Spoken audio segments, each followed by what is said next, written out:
homestand continues, and check out Prince Fielder. 12 of his 15 home runs, they've been solos. That is a big story as we get set for this finale. Hi, everybody. Brian Anderson along with Bill Schroeder. Great to have you with us on a Sunday in Milwaukee. And, Rock, let's talk about Prince Fielder. Here's a guy who's really starting to heat up with the long ball right now. He's collecting a number of extra base hits. That is a good sign. Now, if some men can just get on base for him, that would be better. Yeah, that's the thing. I mean, when you look at the numbers for Prince Fielder, this month he's been terrific. A lot of his home runs have come to left center field, which is always a good sign for any hitter, particularly a power hitter. You know, throughout the season, Prince Fielder always is getting off to a slow start. Never has really been able to get going in the month of April, but slowly but surely he continues to pile up the numbers. When you look at his overall season, you know, Prince's average is in a pretty decent position. He's up there in the league leaders in on-base percentage. It's just those RBIs, those so-called quote-unquote cheap RBIs are what he's been having a problem with. A man in third, less than 2 outs. Once those start to come around, I think Prince Fielder's season is going to come together. Well, last year he tied for the Major League lead in runs batted in, so Fielder has a long way to go, but hoping he cranks it up as we continue on in the hot summer months. Well, we'll talk lefties when we come back. Nobody better to do that than Jerry Augustine. He'll join Craig when we continue. It's Narveson against Vargas this afternoon at Miller Park. Stay with us.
Money at Menards on all your home improvement needs. By AT&T, find out what's possible with the nation's fastest 3G network. AT&T, rethink possible. And by the new Miller Lite Vortex bottle. Taste greatness. Back inside Miller Park, Mariners and Brewers, Game 3 of their interleague set. And, of course, the series is tied at 1-1. Couple of lefties will toe the rubber. It's going to be Jason Vargas with a sparkling ERA of 2.66 against Chris Narveson of the Brewers as he continues his fight to get through the first inning. Hi, everybody. Welcome back to the broadcast. Jerry Augustine and Craig Kashanga to talk pitching right now, of course. And let's start with Jason Vargas. Good-looking lefty for the Mariners, who's been successful on the comeback trail. What are the Brewers going to see from this guy today? Well, he's not an overpowering pitcher. The one thing about Jason Vargas, he doesn't walk a lot of guys. Last 4 starts, he's walked just 3 guys and struck out 20. So he is going to go after Brewers, and he's got a very, very good changeup. On the flip side, Chris Narveson, boy, when he can get through that first inning, Jerry, it seems like lights out. Well, that's something he has struggled on. The one thing he has to do early is to stay in his stay in his command of his pitches, throw strikes, and have good things happen. Well, let's take a closer look on Chris Narveson and his first 15, then his first 30 pitches, because his ERA in the first inning alone is 12.27, Jerry, and he gets in trouble allowing the home run ball. Well, that's when you have someone who hits that well against you early in the game. That means that you're not controlling your fastball well. You're not getting the good zones. You're going deep into counts, and you're having to make pitches over the middle of the plate. That is shown with Chris. What he has to do, start out early today, and throw strikes. Well, we'll easily track that early on for Chris Narveson. He's set to take on Vargas and the Mariners. How about another series win at home for the Crew? They won 4 of their last 5, trying for 5 of 6 to get back their momentum. They lost in a 1-run game yesterday.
rest of the day. As a matter of fact, so good the roof has opened up here as we are in commercial break. So it's day baseball in its truest form here between the Mariners and the Milwaukee Brewers. There is Don Wakamatsu, second-year manager of the Seattle Mariners. Mariners come in 31-43. They are 14 back to the Rangers in the American League West. Wakamatsu's lineup brought to you by Subway. See the Mariners struggling to score runs, the fewest in the American League. Yesterday, however, they scored 5 runs on 10 hits and won their first game of this series. So this series is all even at 1 game apiece. The Brewers a chance to win the series with a victory today, and they'll turn the ball over to left-hander Chris Narveson, partner. Yeah, last time out against the Twins right here at Miller Park. Got the win. Actually, got this homestand off to a very good start. The only batter for the Mariners that's ever faced Chris Narveson, that's Milton Bradley, but he's only got 1 at bat. He's been very good against left-handed batters this year, a .207 opponent batting average. And as always, as we've been talking about on Brewers Live, first inning very important for Narveson. Let's check the defense behind Chris Narveson today. It's Braun, Gomez, and Hart in the outfield. Casey McGee, Alcides Escobar, Ricky Weeks, and Prince Fielder around the horn, and a battery of Jonathan Lucroy and Chris Narveson. Defense brought to you by Blaine's Farm and Fleet. And as Rock mentioned, his last start, Chris Narveson facing the Twins on Tuesday.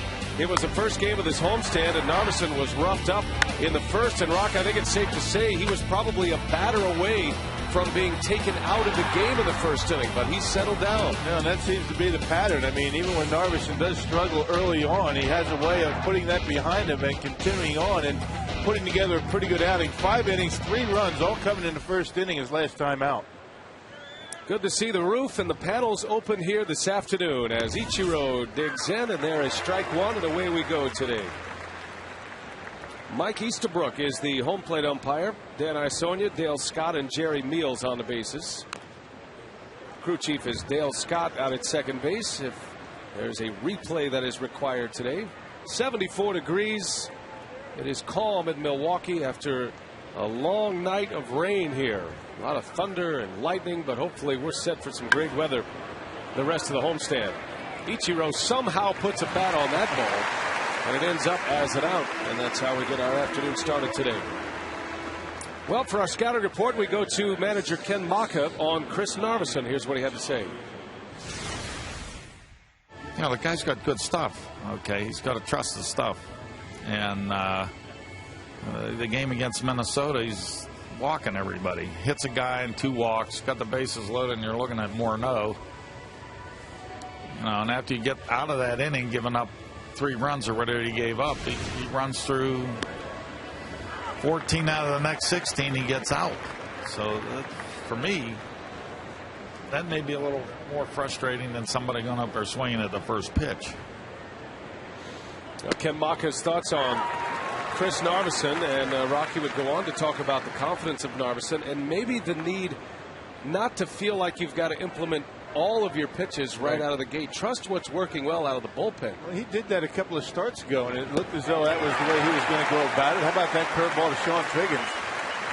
But when Ken Maka talks about trusting his stuff, that means trust your fastball. Don't be afraid to throw it over the plate for a strike. He was able to do that, you know, the first 2 hitters. And how about that knee buckler, that curveball down and in, off the plate to Sean Figgins. Good start, Chris Narveson. And you remember against the Texas Rangers, Narveson struck out the side in the first inning. That was here at Miller Park. And thought maybe he had moved past a hurdle of his first inning woes. But the Twins scored 3 runs against Narveson in the first. And as a matter of fact, the Twins brought 6 batters to the plate without an out in that game. He retired the side in order after 3 runs were in the first inning against Minnesota, and then settled down and pitched a terrific game, and he earned his 6th win of the year. And those are the numbers that really tell the story, as Narveson deals a strike to Milton Bradley. As Rock mentioned, Bradley's the only Mariner who has faced Chris Narveson in his career. That was just 1 plate appearance. Out in front of one. Here comes Gomez racing in, and he can't get it. It's off the end of his glove. Bradley is on his way to second, and that'll be a double. Almost a great catch from Carlos Gomez. Now Milton Bradley just barely able to get a bat on that baseball. A little Texas leaguer in the center field, and Gomez plays a little bit deeper in center field than does Jim Edmonds. Jim Edmonds plays very shallow. Gomez a late break, and looked like it might have gone off the end of the fingers of that baseball glove, and a double for Milton Bradley. But a good pitch by Narveson. Change up off the corner. Another awkward swing by a Mariners hitter. Brings up Jose Lopez with Bradley at second. That'll go as a double for Bradley. The Mariners are without Gutierrez today. Franklin Gutierrez had 2 hits yesterday, but fouled a ball off his leg, and he is not available in the starting lineup for Don Wakamatsu. A little soft liner foul. McGee almost made the catch. 0-2 is the count on Lopez. There's also a trade earlier today. The Mariners acquiring Russell Branyan, bringing him back to Seattle. A couple of minor league players involved in that deal for Seattle, so they need a presence at first base. Don Wakamatsu has a man who was a big home run hitter for him last year back in the fold, and he is supposed to be here in Milwaukee at any moment, we're told. Yeah, he's active. He's been activated for the game today. And Russell Branyan, as you can see, acquired for a couple of minor leaguers from the Cleveland Indians. Cleveland having a dreadful season over there in the American League Central Division.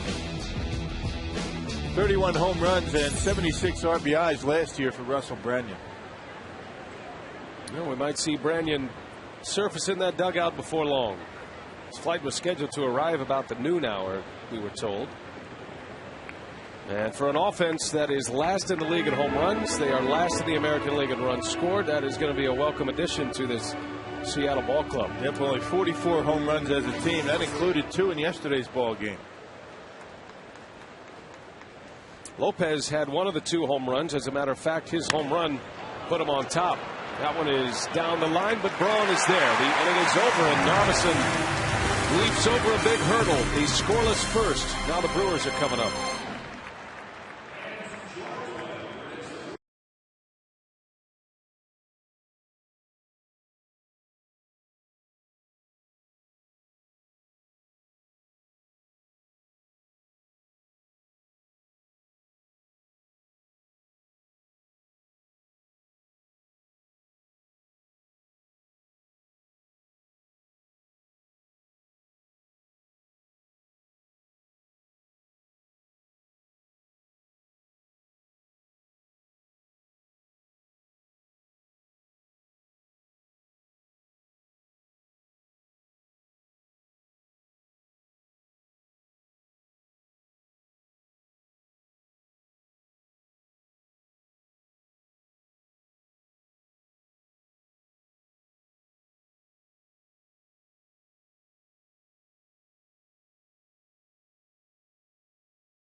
Lucroy in the middle with Gomez, Escobar, and Narveson.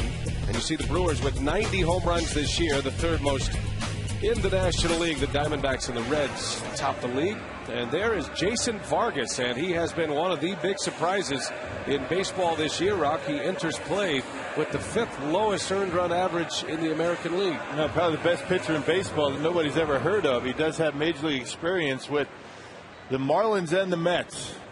But he is certainly putting together a nice season, a 266 earned run average, and a pretty good 1-2 punch to go along with Cliff Lee. Now, Cliff Lee and Felix Hernandez grab all the headlines with this starting rotation, and rightly so. Cliff Lee is the league leader in earned run average, as a matter of fact, but Vargas has been as good on many levels. Ricky Weeks to start it.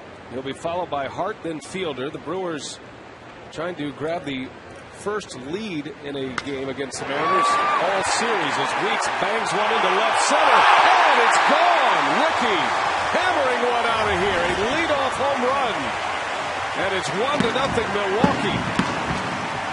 Boy, that ball had plenty behind it as Weeks launches one into the bullpen. Well, it looked like a Tiger Woods 1-iron. I mean, you talk about scalding a baseball. 88 miles an hour, the fastball from Vargas. And check this out. This is a line drive over the shortstop's head and just never comes down. Yeah, right down the middle of the plate. Nice easy swing, and Ricky Weeks stays hot. Goodness. Now, the only question was it going to have enough height to get over the wall? It looked like when it left the bat, it was going to bang off the wall for an extra base hit, but Weeks, with that incredible power, sends one out of here. His 4th leadoff home run this season, and the 17th leadoff home run of his career. That ball was really scalded. Yeah, only the 8th home run allowed by Jason Vargas this year. He's done a nice job keeping the ball in the ballpark. Good starts for Milwaukee today. Wow, Ricky Weeks. Corey Hart out to short. Here is Jack Wilson. And a high throw, but Josh Wilson comes down with it. All right, so the updated Powerball home run leaderboard. Now that Weeks has gone deep, he's got 13. That leads all leadoff hitters in baseball. Ricky Weeks, the most productive in home runs and RBIs among leadoff hitters in the game. Now 13 homers, 44 runs batted in for Ricky Weeks. And here's Fielder.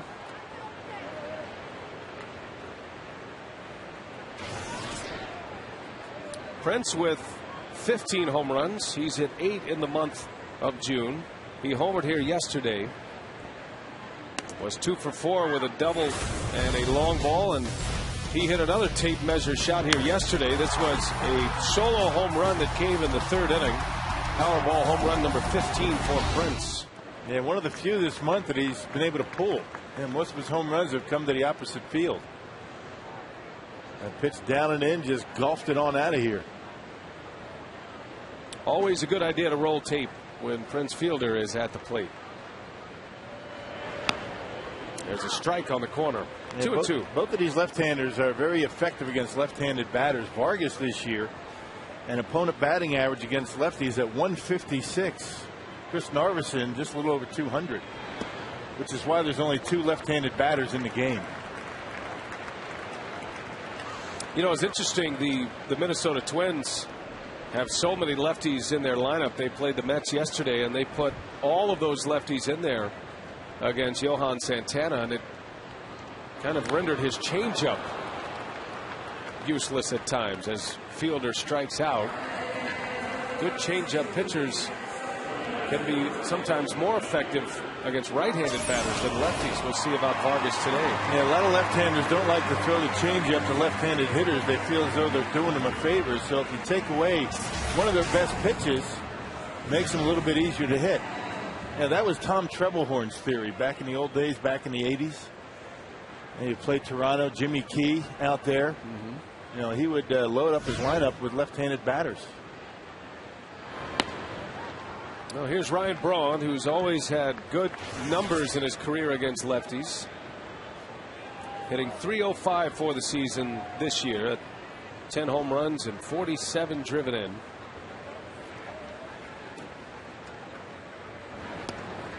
Yesterday, Braun had a hit. He was 1 for 4. The Brewers scored all of their runs in 1 inning yesterday. It was a 4-run 3rd inning. But that was it. Brian Sweeney picked up the win for the Mariners. Brandon League saved it. And Randy Wolf suffered the loss.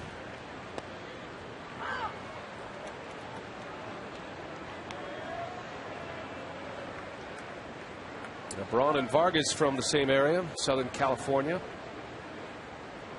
Although Braun played his college ball in Miami, Vargas, after a stop in LSU and junior college at Cypress, he ended up at Long Beach State.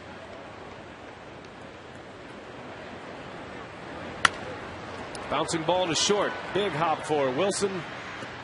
And that is the inning. But Ricky Weeks, career home run to lead off, number 17. Blisters one into the bullpen. And the Brewers have the first lead today.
Whether or not he was sleeping and some unproductive at-bats. But I tell you what, as a Hall of Fame voter, I can't vote for that guy soon enough. Just waive the 5-year period, and I'll vote for him today. Right, and Junior will certainly be a first ballot Hall of Famer. Of course, he should be.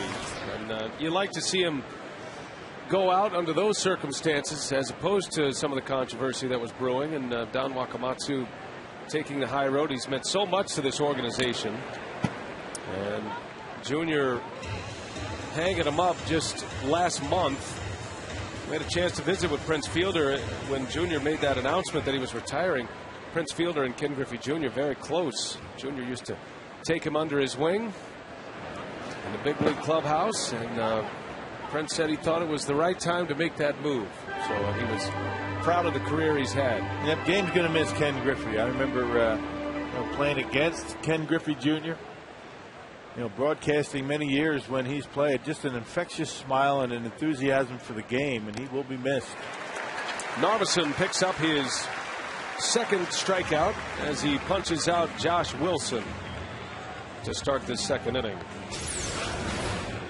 They get ahead of batters, and they're going to swing at pitches like this, up, out, over the plate. How about that hack by Josh Wilson? Not your typical two-strike approach.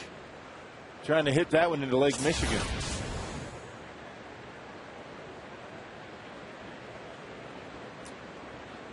Here's Eliezer Alfonso, the Sunday catcher for the Mariners. He and Rob Johnson split duties behind the plate.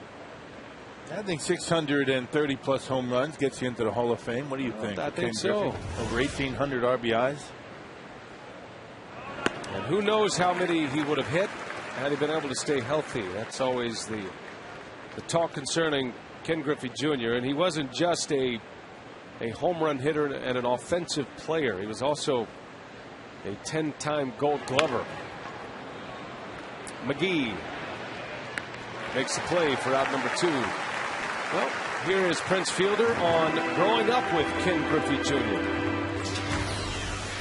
My favorite was Ken Griffey Jr. just because, well, number one, you remember NBA Jam, the big video game? He was, first time I met him, he talked and he invited me over to his house. So I, hung out with him. I was like, 11 or 12, 10, maybe even 10, playing video games, playing the, NBA Jam while he's at the field. And then, after that, we just became good friends, he just always, every time I saw him, he always, just took care of me. He's kind of like a big brother. So it was, real cool having, Ken Griffey Jr. as a friend growing up. That is pretty cool, huh? Yeah. Hey, who you hanging out with these days, Prince? Ken Griffey Jr. Pop up over to third. McGee will make the call. That's the catch and foul territory. 1, 2, 3 inning. Narveson off to a good start.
Fans, go to Brewers.com tonight through July 1st to vote 25 times to elect your favorite Brewers to the All-Star team. You'll be eligible to win a night in Ryan Braun's suite.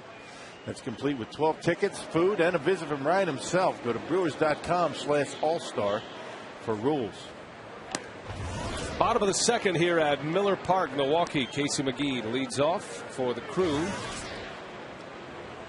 1-0 Crew on the week's homer against Jason Vargas. 6-2 this year and a sparkling 2.66 ERA.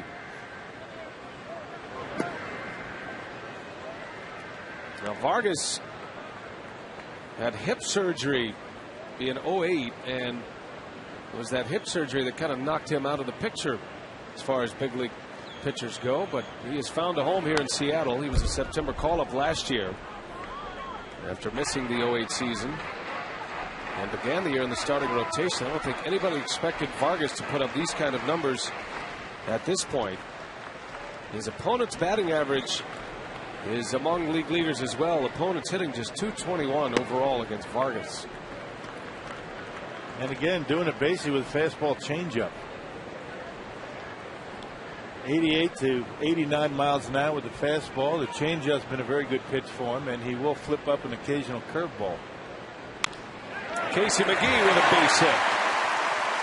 So Casey reaches out and serves one to left.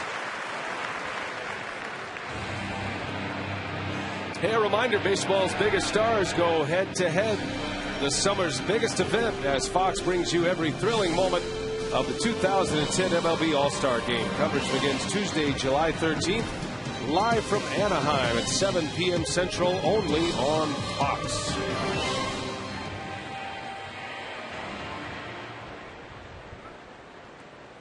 Lead base runner for Milwaukee, and here comes Jonathan Lucroy back in the starting lineup after a day off yesterday. Now Lucroy's last game here at Miller Park was a career day, and one he'll never forget. Lucroy hit his first big league home run against the Mariners on Friday night. Drove in his first major league run as well. 2 for 3 in that game. And interesting, Rock, Not only his home run, but his double, both coming with 2 strikes in the count. And 2 strikes and both times pulling the baseball. That's unusual for Jonathan. Maybe getting a little bit of confidence the longer he stays in that starting lineup, getting more and more at bats. Really swinging the bat with authority the other night. Ordinarily, Jonathan's looking to just hit the ball in the right field. But showing some good power with 2 strikes.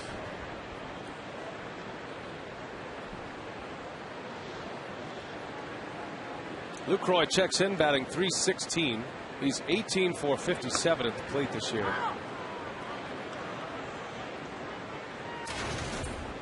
Throwing the baseball well. Ken Maka made a comparison earlier today. Lucroy and former Mariners catcher Dan Wilson, who had a productive career as the Seattle backstop. In the air to right, Ichiro on the run, and that one will bounce foul and out of play.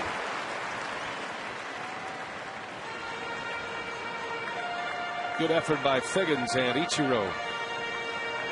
Those two can't catch it. It can't be caught. Yeah, pretty good speed between the two of them, but that one fell into no man's land, as you mentioned. It's a lot of fun having Ichiro in the ballpark. I mean, he's something else. I mean, defensively, runs the bases, the way he swings the bat. Incredible work ethic, Ichiro Suzuki. Not one player was on the field earlier today. No batting practice for either club. And yet, with the lights out in the ballpark, still dark, there's Ichiro out in the outfield doing wind sprints, some different exercises, strengthening exercises. Get himself ready for the game. That's the only way you can, average almost 230 hits a year. Takes a lot of work to be that good. Now in his 10th year as a Mariner. His first season was 0-1. He won the Rookie of the Year that season. He was also the MVP of the American League that year.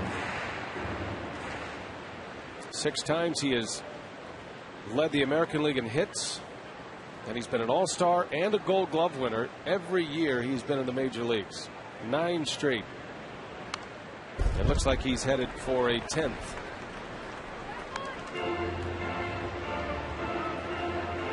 A major league record 262 hits. That was 04, right? 04. There's Jack Zarensik, Mariners general manager, former Brewers scouting director.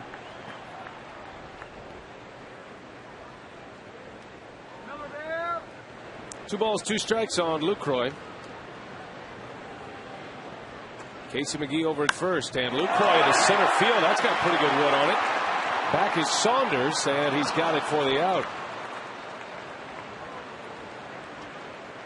So 1 gone here in the second. How about some career highlights for Ichiro? 9 times an All-Star. He's certainly on his way to a 10th All-Star team. Won the batting championship twice in the American League.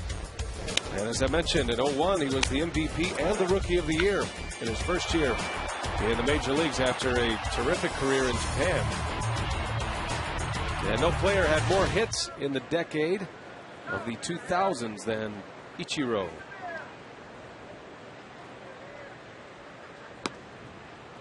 Carlos Gomez with 1 out, and McGee at first.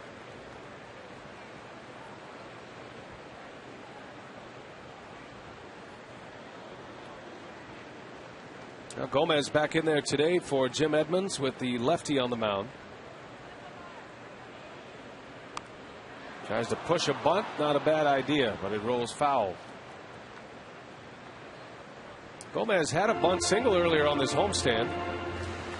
He pulled that one toward third. His most comfortable bunting spot, according to Gomez, is the push bunt to the right side. Yeah, sometimes it looks like Gomez trying to be too perfect with that bunt, that push bunt that's designed to bunt right at the second base, and once it gets by the pitcher, it's a base hit. But with the way Gomez runs, his bunts don't have to be perfect. You can still beat him out. Now, just the anxiety he creates with his speed can cause some problems for the fielder, knowing they have to hurry.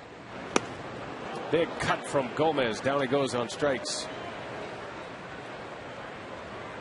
Second strikeout for Vargas. Yep, just the thought of that changeup, and he's able to throw this fastball upper 80s right by Carlos Gomez, and that's right in his wheelhouse inside. That fastball straight as a string, not much movement on it. So 2 outs. McGee still at first, and here is Escobar.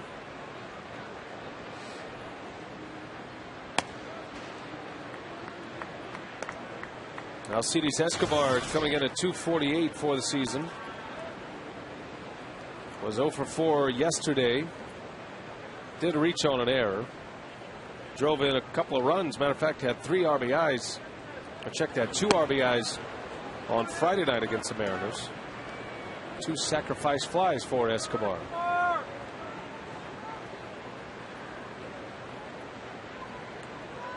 So he sits with 23 runs batted in on a couple of home runs and an on-base percentage of .296. That one's hit pretty well into left center, but Saunders will run it down for the out. Scoreless second for the Brew Crew. We head to the third.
Exercised at least one demon at this point. He's gotten through the first couple of innings unscored upon. I just hope he's able to continue on the pace that he was early on. You know, his last few starts, problems in the first, but able to settle down, just continue that. Able to get ahead in the count and have the Mariners swing at his pitch with 2 strikes.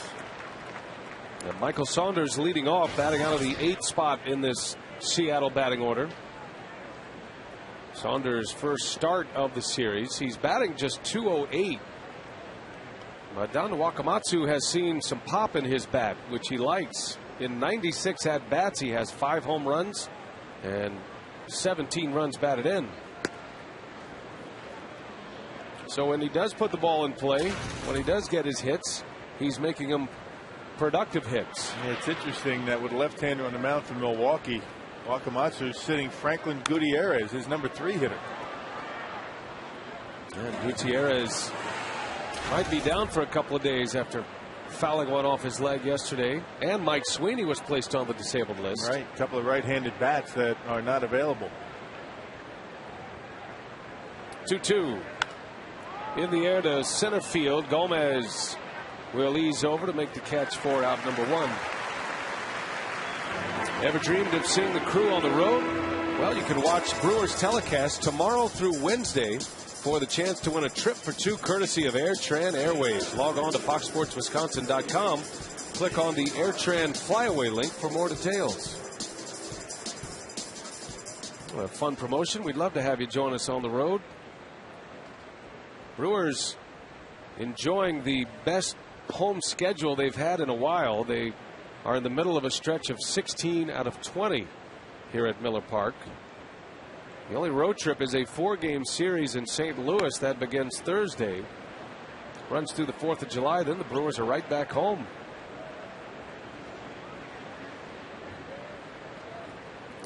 Jason Vargas, the Mariners pitcher, at the plate. And he is no slouch with the bat. This guy can swing it. Matter of fact, he had 2 consecutive years batting over 300 when he was with the Marlins.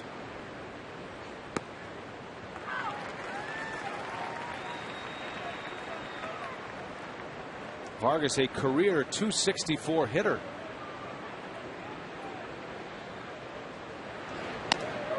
And there's a called strike. Burned off the edge. Narveson showing him some respect, and he strikes him out with one on the corner.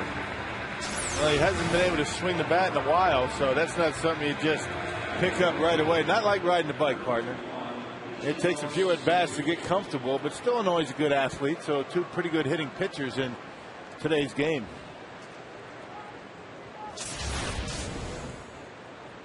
Two up, 2 down for Narveson. Back to the top of the order in Ichiro.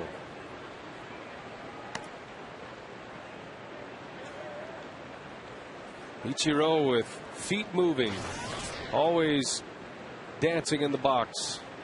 It's got to be unsettling for a pitcher. Seems like he puts himself in the right position to hit always, and even when he's not, he usually puts the barrel on it and does some damage. He just wears out anything away from him, whether it's a right-hander or left-handed pitcher out there. Into right, Corey Hart makes the catch. Nice inning for Narveson. 3 up and 3 down. He's retired 7 straight. Ricky Weeks will hit when we come back.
Major leaguer's salary for the day, and watch the Brewers game from a suite. Visit Brewers.com for details. 1-0 Milwaukee on a Ricky Weeks leadoff homer. Jason Vargas for the Mariners facing Chris Narveson. Favorite sports announcers. They've moved the letter 1 spot.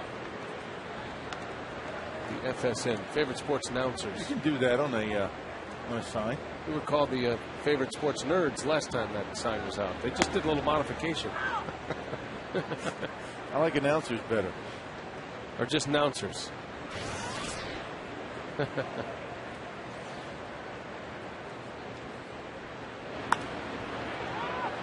in the air, shallow left, and it's Milton Bradley who will make the catch. So one gone, and here comes Ricky Weeks. And if you weren't with us, look how fast this home run exited the ballpark.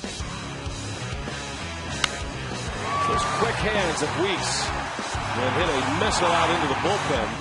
When it was in the air, it looked like it might hit the wall for an extra base hit, but it had enough carry to get out of here. 5 seconds, I counted.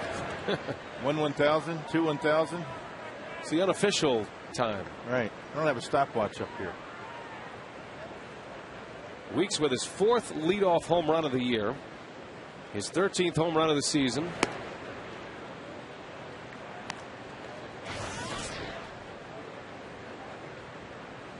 The Brewers have plenty of power at the top of their batting order, 1 through 5.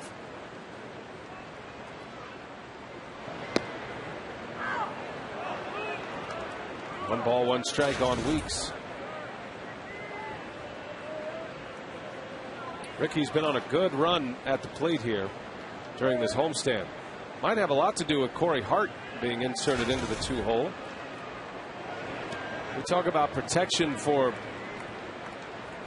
Fielder with Hart in front of him. But as Corey was moved into the 2 spot 2 weeks ago, Ricky Weeks has really started to swing the bat well with that power threat behind him. That one's blistered. That's down the line. The speedy Weeks on his way to second. Bradley's throw comes in late, and Weeks with a double. Well, Ricky Weeks has been scalding the baseball lately. That is a bullet down the line. Almost undressing Jose Lopez, and a heck of a play by Milton Bradley, getting dirty, smothering that ball before it got down in the corner. Well, that might have been a triple. In on him, able to pull the hands in and check it out. A bullet right off the sweet spot, out of the reach of Lopez, and down the line for a double. Good job by Bradley cutting it off. Well, Ricky feeling good today.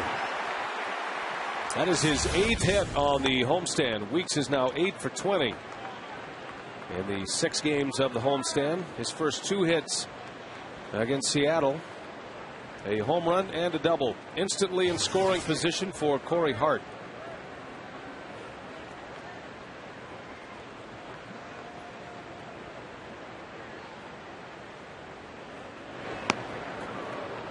Well, Hart still leads the league in homers with 18. He's among leaders in slugging percentage, currently 2nd in the National League in slugging. He's 2nd in RBIs, trailing David Wright. Wright has 59. Corey has driven in 58.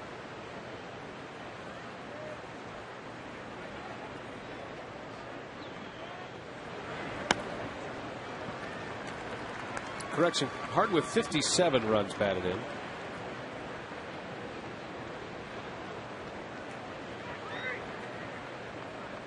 Had a ground out his first time up.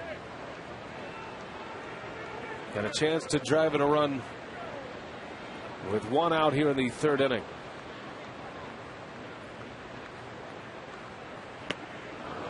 Well, took something off. There's that changeup by Vargas. Yeah, that's been a good pitch. He threw a couple good changeups to Ricky. Good changeup there. You know, Corey Hart has been tremendous. We talked about all the categories. He's up amongst league leaders in the National League. All the damage coming since mid-May. And certainly deserving a selection on that all-star team.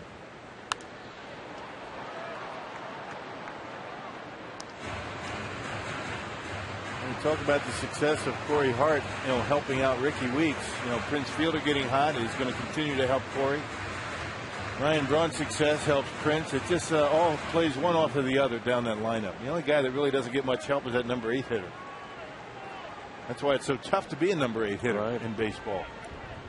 Yeah, and a tough duty for a rookie in that at Escobar. As Hart pops one up foul territory. That one is headed for the dugout, but Wilson will make the catch. Wilson a little bit unfamiliar with the position at first. Just his 3rd career start, or had 3 career starts until today, and they've just acquired Russell Branyan, so his time is running short at first base, but not a bad job here. Well, never takes his eye off the baseball, able to 2-hand it.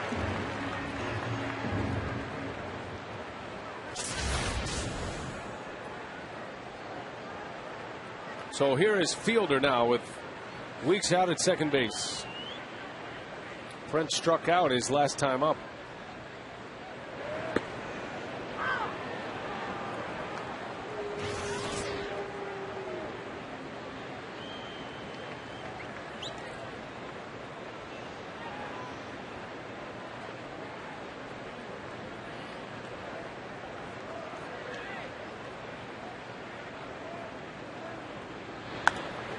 Fielder gets under one. Ichiro is coming in. He's got it for the out. The inning is over. The Brewers strand a one-out double. Still 1-0.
As volunteers that have helped their neighborhoods in extraordinary ways. Winners receive 4 game tickets to a pre-selected game, on-field acknowledgement, and the opportunity to throw out the first pitch. You can nominate people for this honor at Brewers.com or at the guest relations booth on the field level concourse right here at Miller Park. All right, Drew, thanks a lot. A little Sunday baseball here at Miller Park. Glad you're with us today. 1-0 Milwaukee on a Ricky Weeks home run. He has 2 of the 3 Brewers hits. Narveson has given up just 1 hit. That was a double off the bat of Milton Bradley. It was right off the end of the bat. Little flare into center field. Went off the glove of Gomez and ended up as a double. Sean Figgins leading off for the Mariners. 2 left-handed pitchers today who used the changeup effectively.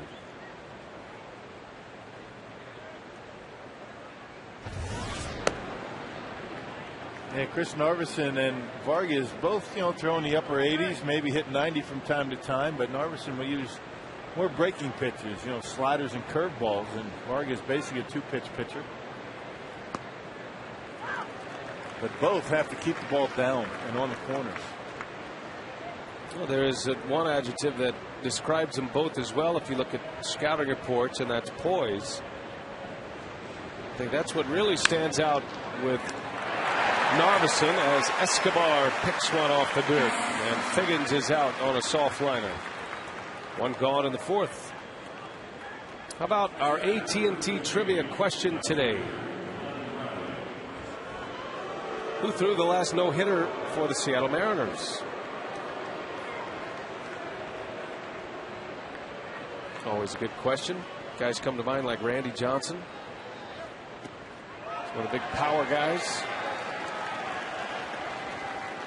Bradley sees a wicked changeup from Narveson on the first pitch. One of the best pitchers Seattle's ever had. Mark Langston never threw a no-hitter with Seattle, but he did throw one, a combined no-hitter in 1990 as a member of the Angels. Who was that with? Mike Witt. Yeah, Mike Witt. That was the year of the no-hitter in the modern era, 1990. There were 9 no-hitters that season. There have been 4 no-hitters in the big leagues this year. 2 of those perfect games.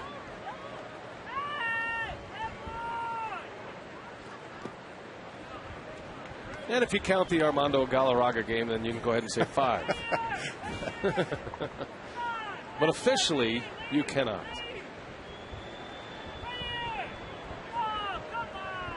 Two balls and a strike on Bradley. Nice easy hop for Escobar. 2 outs.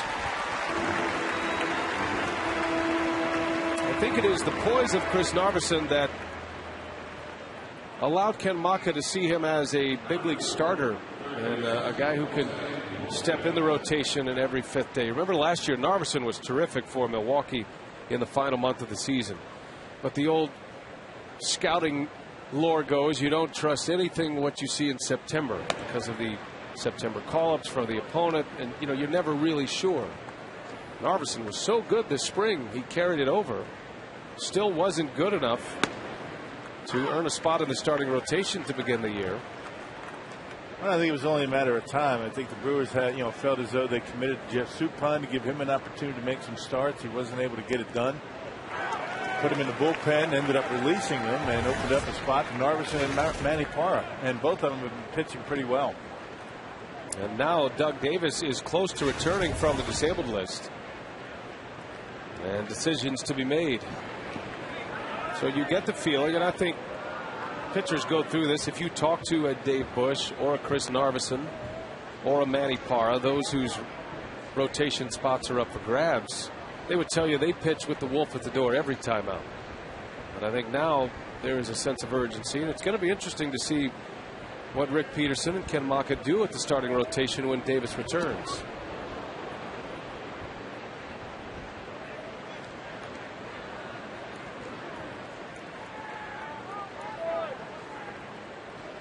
It's going to be hard to tell any one of these starters that they have not earned the job and take them out of the rotation. That's going to be a tough conversation. Full count to Lopez, and that one is whistled back up the middle, a base hit. So the second Mariners hit comes with 2 outs here in the 4th. Lopez extends his hitting streak to 11 games now.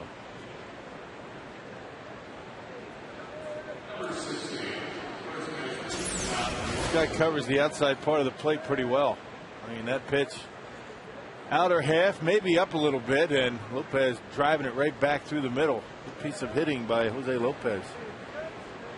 I think I know the answer to the trivia question. He was a former Brewer. Yeah. It just came to me. Still connected to the Brewers. Right. In a very advanced way.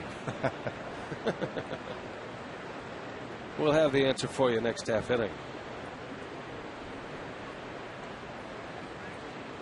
Josh Wilson batting for the M's. And he pops him up. Escobar is back. He wants it. A bright sky up there, and Gomez crashes into him. Escobar makes a catch. And Escobar is down. Alcides was calling all the way. They both speak Spanish. Not sure why there was a collision there, but Escobar makes the catch. We'll keep an eye on him between innings. Narveson is through 4, scoreless, and we head to the bottom of the 4th. Brewers lead 1-0.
strikeouts.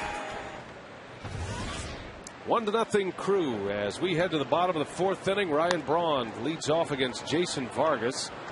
Rockets go back to that last play to end the last half inning between Escobar and Gomez. Yeah, always an easier play for the outfielder. It looked as though Gomez and Escobar both thought they were going to be able to catch it. That ball was up in the air a long time, and hopefully nothing too serious wrong with Alcides Escobar. Dan Wright doing a little work on his right foot. Looked like Gomez might have spiked Escobar as he made that catch. He'll be fine. Easy for us to say. Yeah.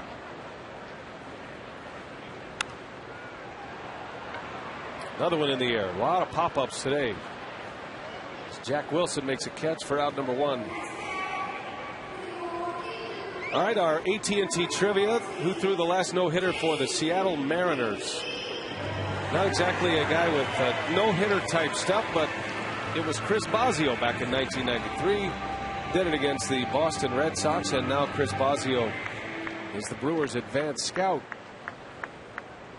I talked to Boz about that appearance. You know, he's a fantasy camp coach, and every year in fantasy camp, every day there's a happy hour, and there was Q&A, and Boz went through it. You know, he had the flu that day. Wasn't feeling all that well, was sick, barely even made the start. He actually walked the first 2 batters in that game. This is the story that he tells. Whether it's true or not, I'm not sure. Makes for a better story his way. So pitching coach comes out and says, "Hey, Boz, what's the matter?" And Boz says to him, in typical Chris Bosio fashion, "You're the pitching coach. You tell me." He went on to retire the rest of the Red Sox, and the rest is history. Yep, a no-hitter for Chris Bosio. They still have the image Bosio as he was carried off by his teammates at their spring training facility. It's always fun to see that when you go play the Mariners in Peoria. I remember standing next to Bosio in front of that picture at one point. He said he can't believe the whole thing didn't collapse when they put me on their shoulders.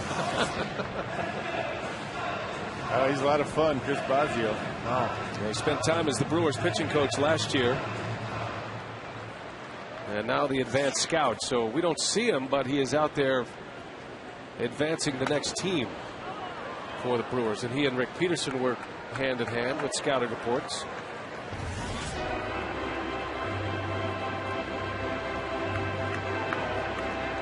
McGee down in the count, a ball and 2 strikes, batting with 1 out here in the 4th. Casey singled his last time up, pulled one through the hole at short and third.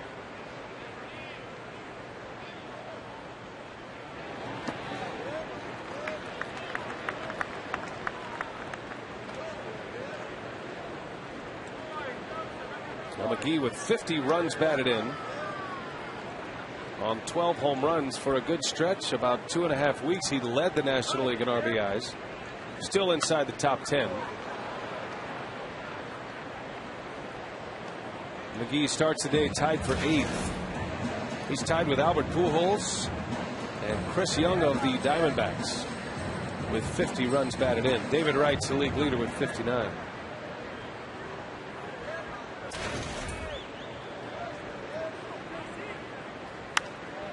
Into right center.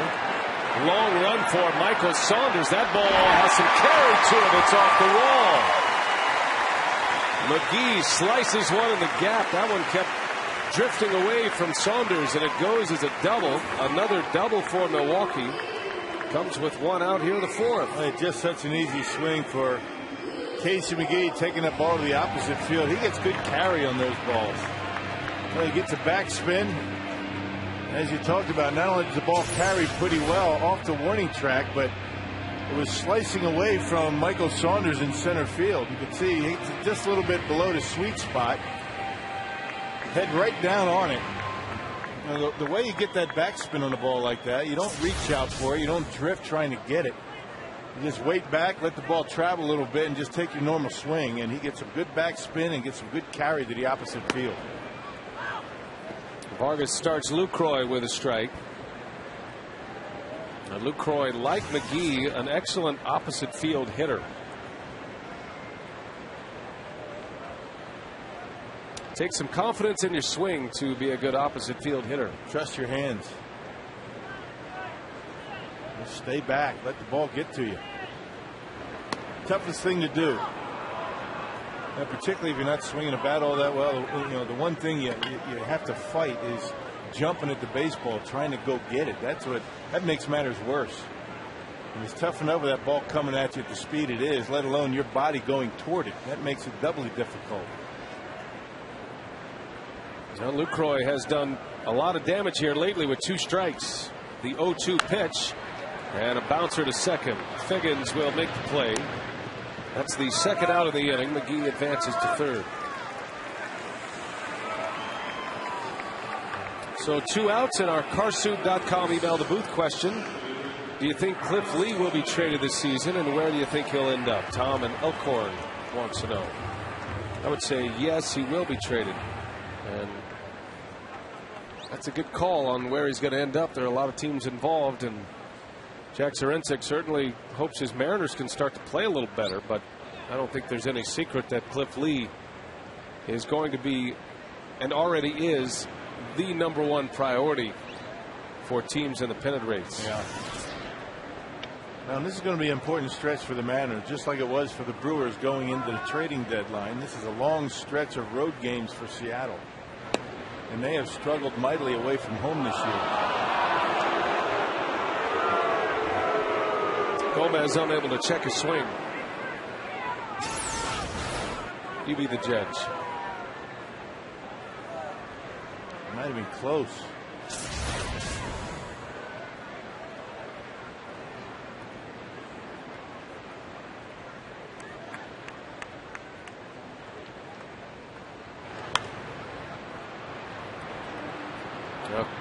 Cliff Lee is next on the mound for the Mariners. The Brewers miss Lee and Felix Hernandez. Lee will pitch against the Yankees on Tuesday as Seattle heads to New York. And you can bet the Yankees would be a team that would be interested in Cliff Lee. I think the Minnesota Twins, if you go with the rumors, Jack Zduriencik saying he wants big league ready players. The Twins have that in their young catcher Ramos, who is in AAA right now. So that might be a good fit for both parties. Yeah, not much opportunity for a minor league catcher in the Twins organization, unless they, meaning the Twins, decide to put Joe Mauer at first base. But what do you do with Morneau? Yeah, both Morneau and Mauer are going to be there for a while.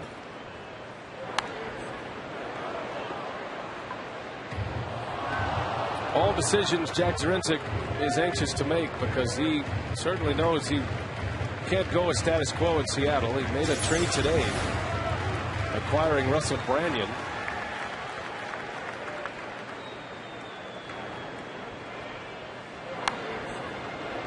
He needs some pine tar.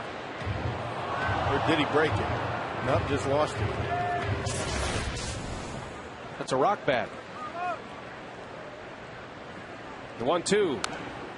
Fouls it back. A nice article today for Roland Hernandez and his Rock Bat Company in the Journal Sentinel. Yep, front page of the Sunday paper. We did a piece on Roland and the Rock Bats during a Brewers Live instructional a few weeks back, as Gomez pops it into foul territory and the side is retired. So the Brewers let another double go to waste. They still lead it 1-0 as we head to the 5th.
seasons in the Brewers minor league system. He was acquired as the player to be named later in a deal that sent Fernando Vina from the Brewers to the Cardinals. Now, guys, Alfonso drizzled out of the Brewers system in 2003, worked his way through the St. Paul Saints and a number of other organizations, worked his way back, but he is not the only Mariners catcher, the only catcher to spend time in the Brewers system that's in the Mariners dugout today. That's a good call, Drew Olson, and another guy with some perseverance as Alfonso flies out to right field. So there is a rest of the story, Paul Harvey? There certainly is, B.A. Don Wakamatsu, the Mariners manager, spent time with the Brewers in camp in 1996 towards the end of his career. He was sent to New Orleans at the end of camp, and he never played a game for the Zephyrs. He was released before the season started, before they could open, because the Brewers acquired Jesse Levis. 6 degrees of Eliezer Alfonso and 6 degrees of Don Wakamatsu. Drew connecting the dots to the Brewers organization. Been a long time since Jesse Levis's name has been brought up on the broadcast. Not a shocker, though, that another catcher ends up as a big league manager. Don Wakamatsu, the mild-mannered Mariners skipper. Wilson sends one deep to left field. Braun at the track with room. He's got it for the out. Not a good day for fly balls that aren't hit right on the nose. It doesn't appear the ball's carrying all that well. You saw Jonathan Lucroy hit one pretty well to center. Didn't have the distance. Heavy air here in Milwaukee today.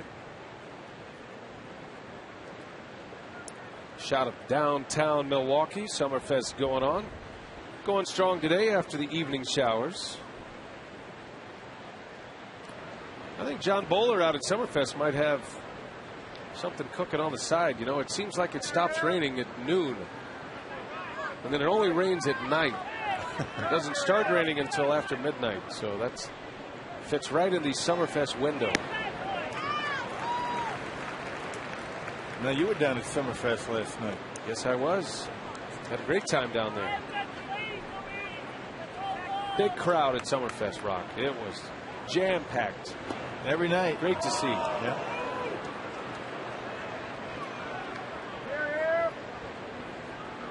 Our buddy Drew Olson was down there on the front row for Tom Petty last night.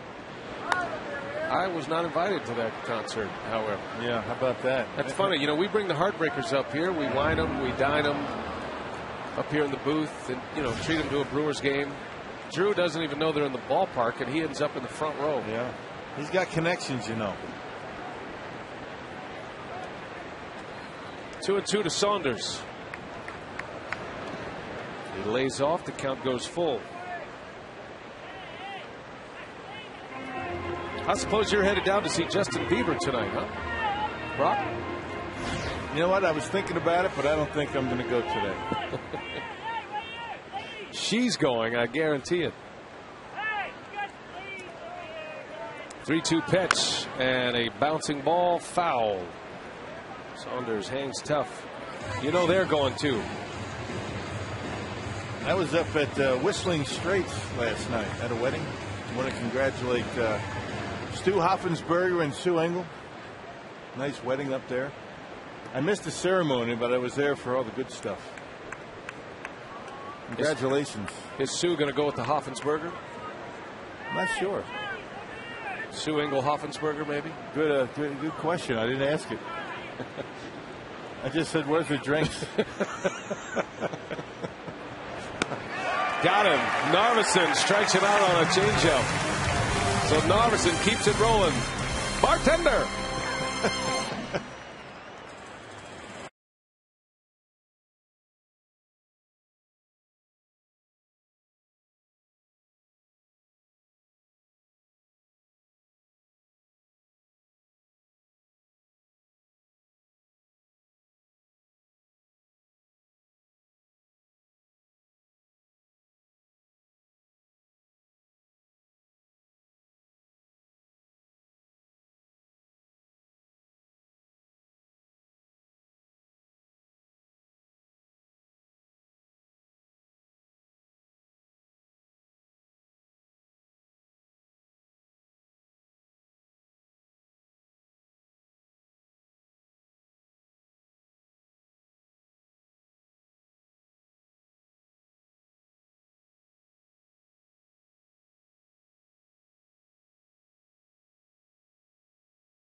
game winner is Champ Sports Bar in Sheboygan. Speaking of Whistling Straits, that's up in Sheboygan. If the tavern calls the Brewers in the next 24 hours, they get 40 Miller Lite beer pen tickets to a Brewers home game this year. This offer courtesy of the Tavern League of Wisconsin and Miller Lite. The mighty Sheboygan runs through the Straits. Nice town. Yeah, great. And big events going on up in Whistling Straits. The PGA Championship coming up later this year. By the way, congratulations to our friends at Erin Hills. They landed the United States Open. 2017 U.S. Open is coming to Milwaukee. What a great event that will be, and what a great marker for Erin Hills and the sports world to shine the light on Milwaukee in 7 years. They plan those things out well in advance, partner. I see. 2 balls and a strike on Escobar.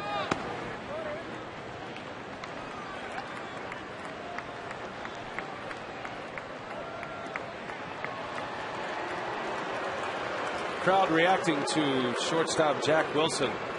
He popped a balloon, put it in his pocket. He burst their bubble. The balloon rolling on the field. And Escobar draws a walk, so that's what an 8th place hitter always looks to do, to get on first base for the pitcher. Well, you can join Fox Sports Wisconsin in supporting the 64 athletes from Special Olympics Wisconsin that have qualified for the national games in Lincoln, Nebraska in July. For more information on how you can help subsidize the cost of sending these athletes to the national games, please visit SpecialOlympicsWisconsin.org. We certainly want to support that operation. Narveson squares, then pulls the bat back, and he flies into left for the out. Escobar retreats.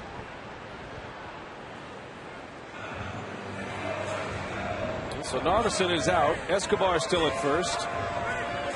And here comes Ricky Weeks, who has 2 hits today. His first was a line drive missile into the bullpen in left center. That put the Brewers on the board, and so far it's the only scoring. Weeks doubled in the 3rd inning, but was left stranded. Yeah, he's barreled up in consecutive at-bats. 2 fastballs in very similar locations.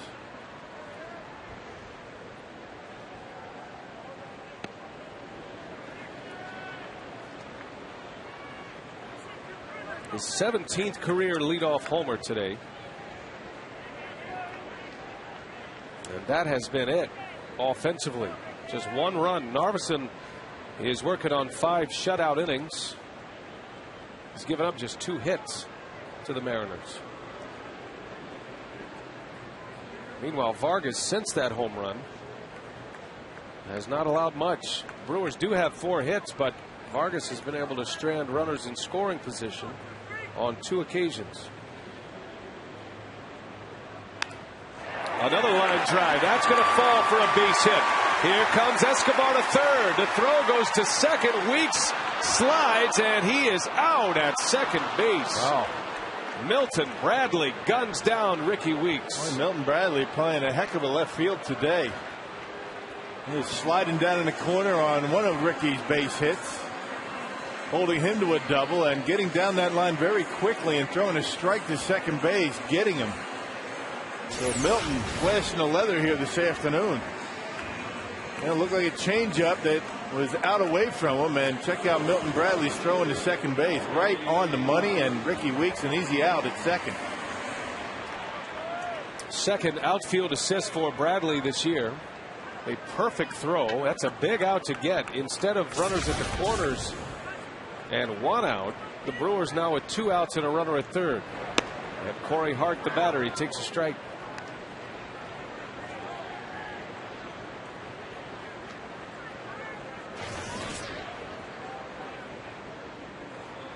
So I think the Brewers come into this series with the mindset they are going to run against Milton Bradley at all costs. They are going to challenge his arm.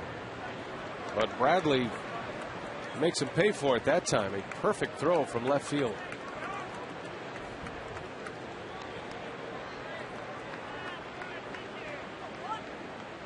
So Escobar at third with 2 outs.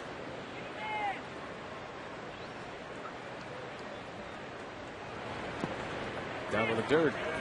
2 balls and a strike on Corey. And you wonder how aggressive Vargas is going to be with Corey Hart. You got Prince Fielder on deck, and we've already talked about how effective Vargas has been this year against left-handed hitters. Only a 156 batting average against lefties before today's game. And Prince 0 for 2. Surprised him with a fastball. 2-2 the count.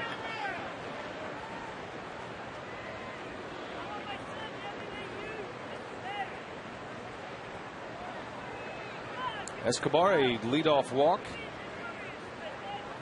Narveson flew out to left, and then Weeks was thrown out trying to stretch it into a double. And Hart rips one to left field. Bradley is back. That is over his head.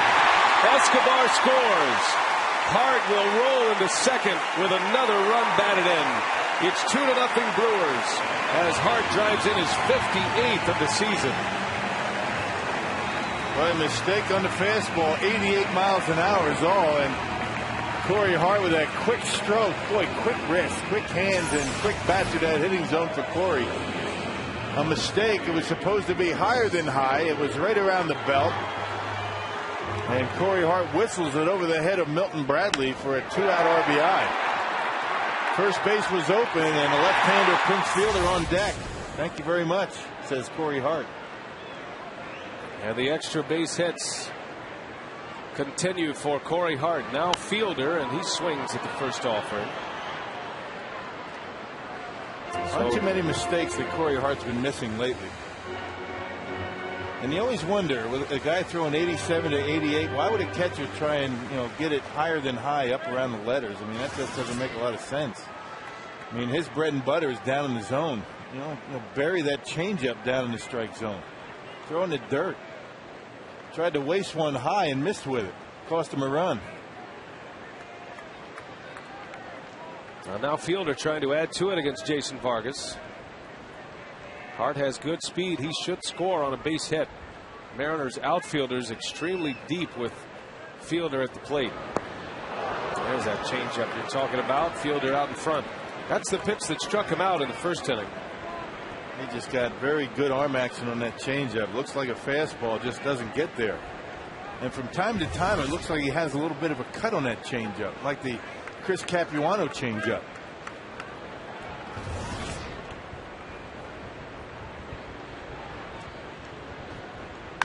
Fielder to the right side, a base hit. Here comes Hart. They'll challenge Ichiro. The throw to the plate. Cut off. Hart scores. Fielder drives in a run. And it's 3-0 Brewers. Nice at bat for Prince. Well, waited back enough to get the barrel on it and sneak it into right. And because that outfield was so deep, no chance for Ichiro to throw him out at home plate. Another mistake up in the strike zone, and Ichiro playing very deep in right. Look how deep he is. By the time he gets to it, no chance to get Corey Hart at home plate.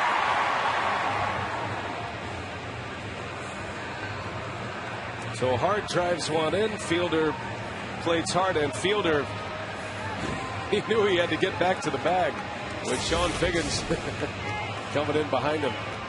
It's screech marks over there at first base. Yeah, Prince all of a sudden the last few days coming up with those 2-out base hits to score runs. That's what you like to see. The batting average in decent shape, the home runs okay. Based on how hitters are getting home runs these days. I mean, home runs are down, but the RBIs is what's lacking for Prince, and that's starting to come around. Fielder had a 2-out RBI double on Friday night against the Mariners. As Braun goes to the opposite field, Ichiro in the shadows makes the catch. So the inning ends, but the Brewers get 2 runs with 2 outs.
and the accounts and descriptions of this game may not be disseminated without express written consent of the Brewers.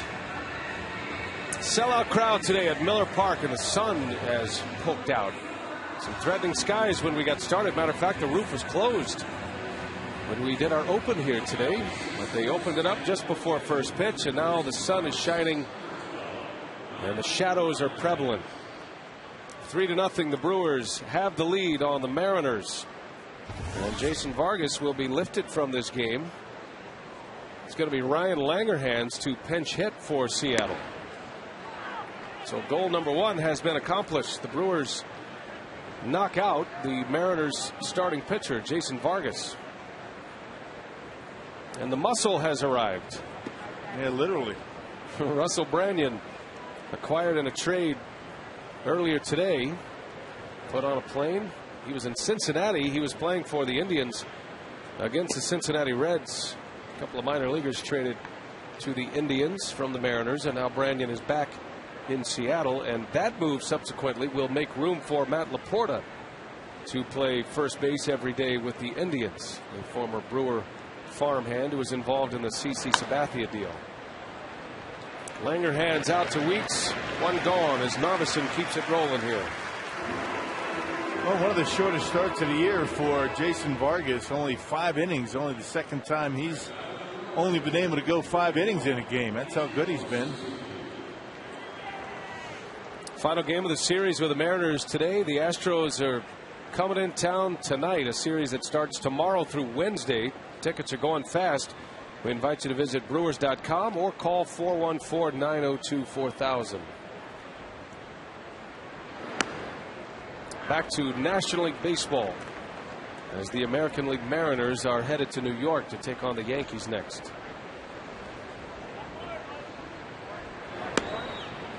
In there for a strike, quickly 0-2 on Ichiro. Well, Narveson did a nice job getting him out his last time out, pounding that fastball in on his hands. Swipes one to second, very similar to his first at bat, and down he goes. So 2 gone for Narveson. Ichiro is 0 for 3 against the Brewers lefty.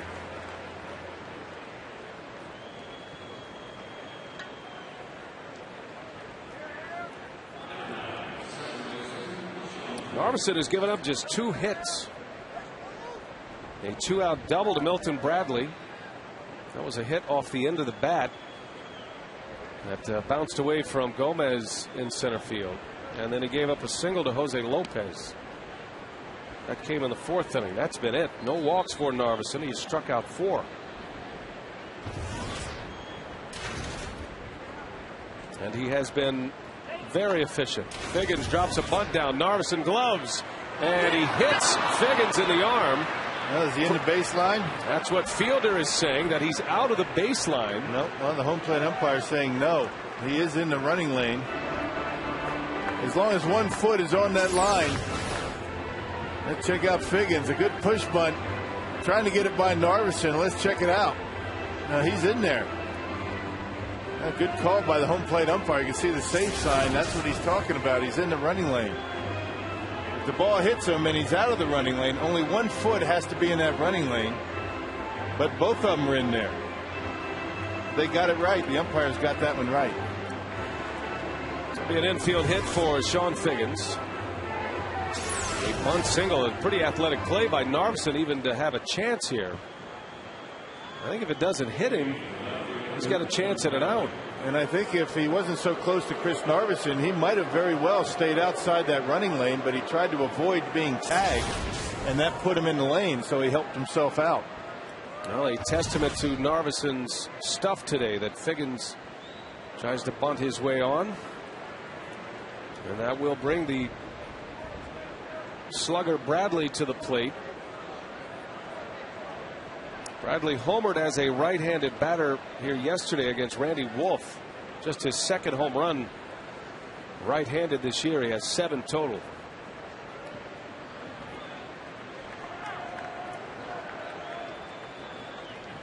And it was the first pitch fastball that Bradley hit out of the ballpark. That's why you saw Narveson start him off with a curve. Once in a while, Milton Bradley will ambush a fastball. Ordinarily, though, he's going to go up there and take some pitches. Bradley waved and missed at a first pitch changeup his last time up. Lucroy sets up inside. Narveson hits the spot for a strike. Well, yesterday Bradley uncoiling on one.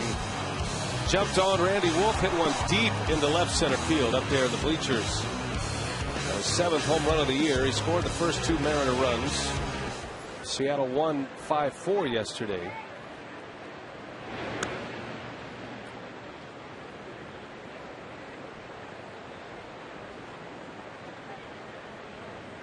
Bradley doubled in the first. He grounded out to short his last time up. Narveson's given up just 3 hits.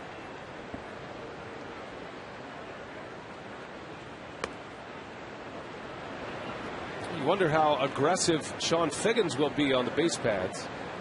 He's been running freely this entire series. Stole a base yesterday.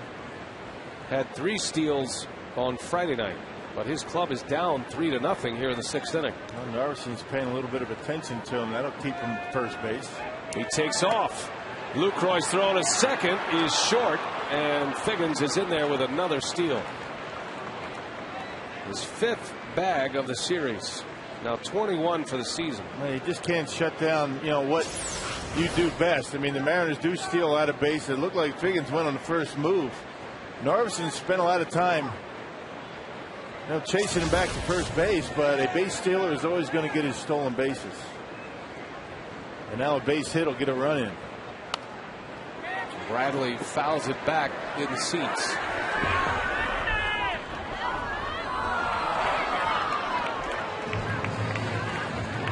So a full count to Milton Bradley. Well, the Mariners are where they want to be despite 2 outs. Bradley, the 3-hole hitter today, and then Jose Lopez, the cleanup man, is next if Bradley reaches.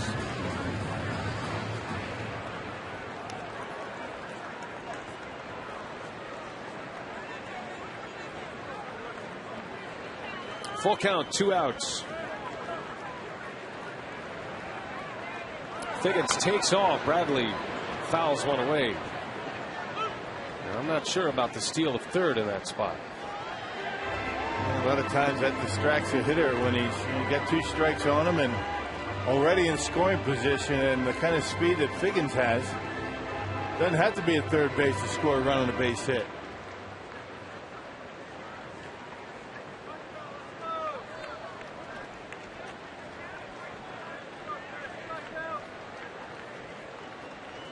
Another 3-2. Figgins stays put, and Bradley swings and misses. Narveson strikes him out. He has 5 strikeouts through 6 shutout innings.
Well, you saw Russell Branyan a moment ago. He is the newest Mariner, and also David Pauley.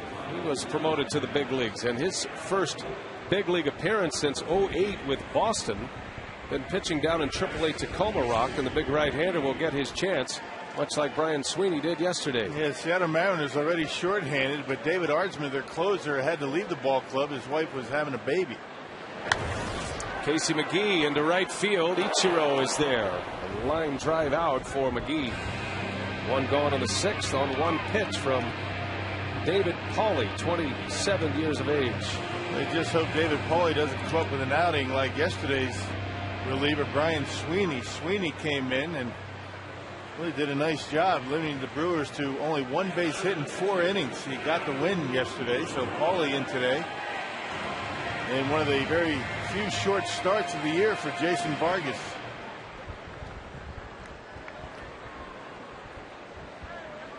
Here's Lucroy now with one away.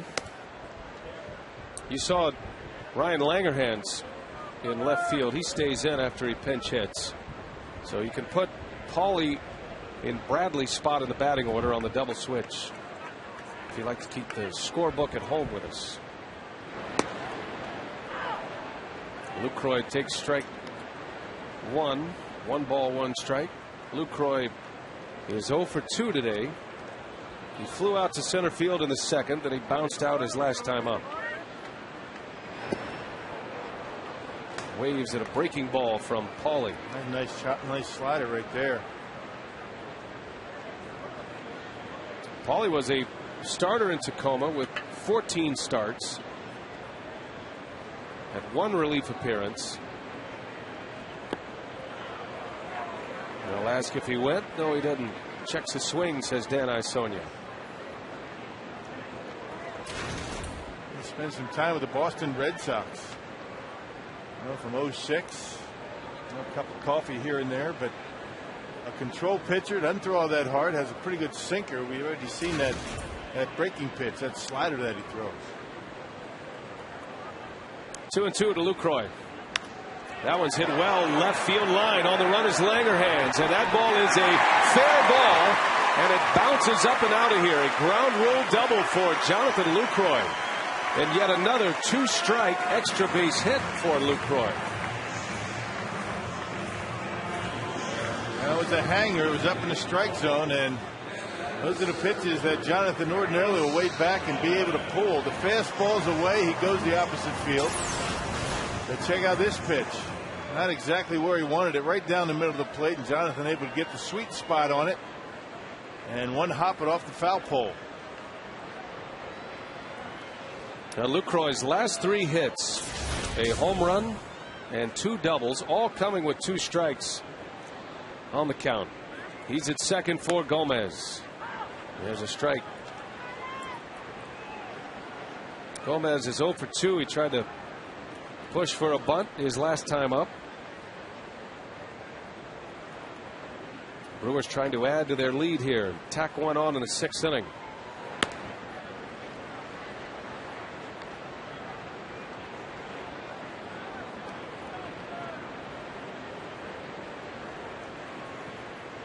Well, Jonathan Lucroy continues to impress.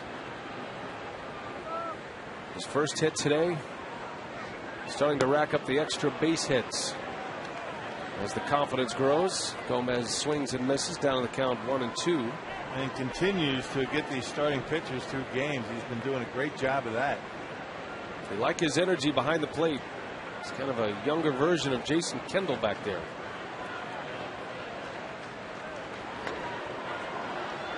Little squibber foul. Ken Maka was making the comparisons to Dan Wilson. I asked Dale Swaim about that as well. Swaim played with Dan Wilson, who had a terrific career with the Mariners. Dale said he thinks Lucroy actually has a much higher upside as a hitter than Dan Wilson, and likes his game calling and his work behind the plate as well. Dan Wilson was a pretty good defensive catcher. He could throw. Catching for Lou Piniella in the playoff years for the Mariners.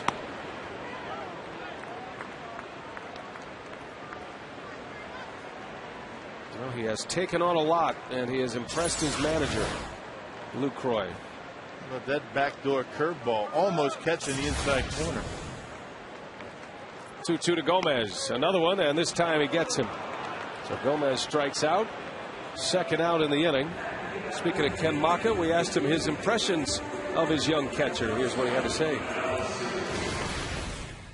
What's not to like about him? He's got quick release. He's thrown some runners out.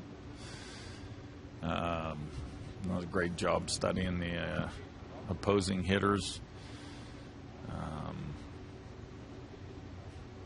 He has what I call an empty cup. His mind is empty as far as there's no clutter in there. He's open to suggestions, and he's going to be a learner.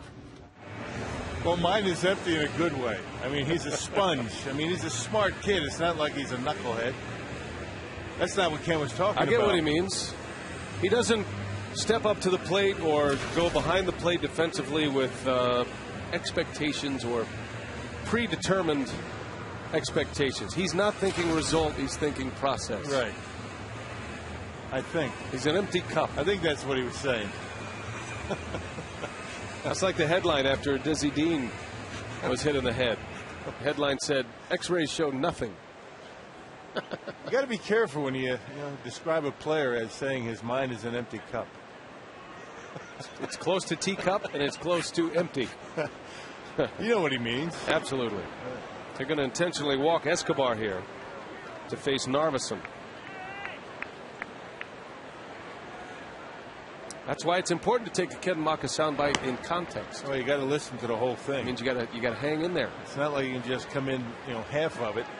You might get a little bit insulted if you just hear part of that. Just for fun, I think we ought to tell Jonathan he called him an empty cup, though.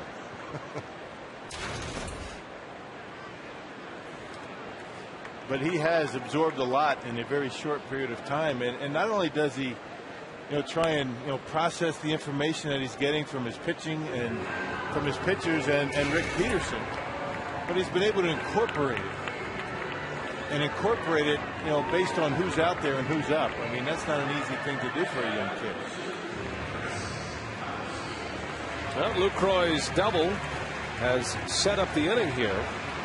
Escobar intentionally walked, and now Chris Narveson, a very good hitting pitcher, will get a chance to help his cause.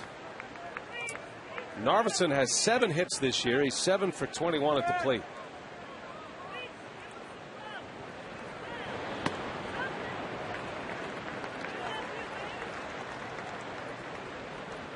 Well, Narveson once in his career traded for Larry Walker, and he takes about as big of a hack as Larry Walker when he gets a chance.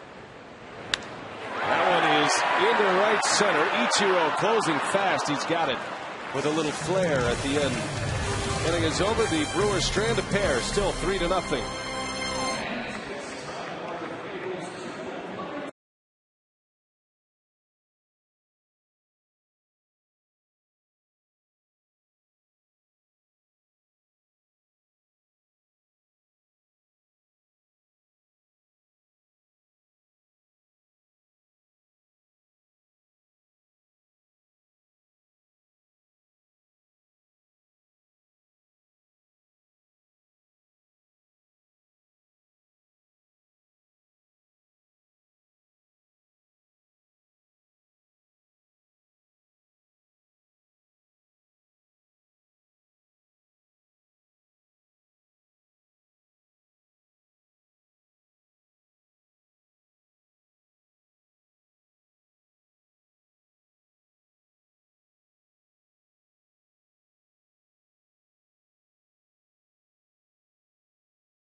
us. For more information, visit buyatoyota.com.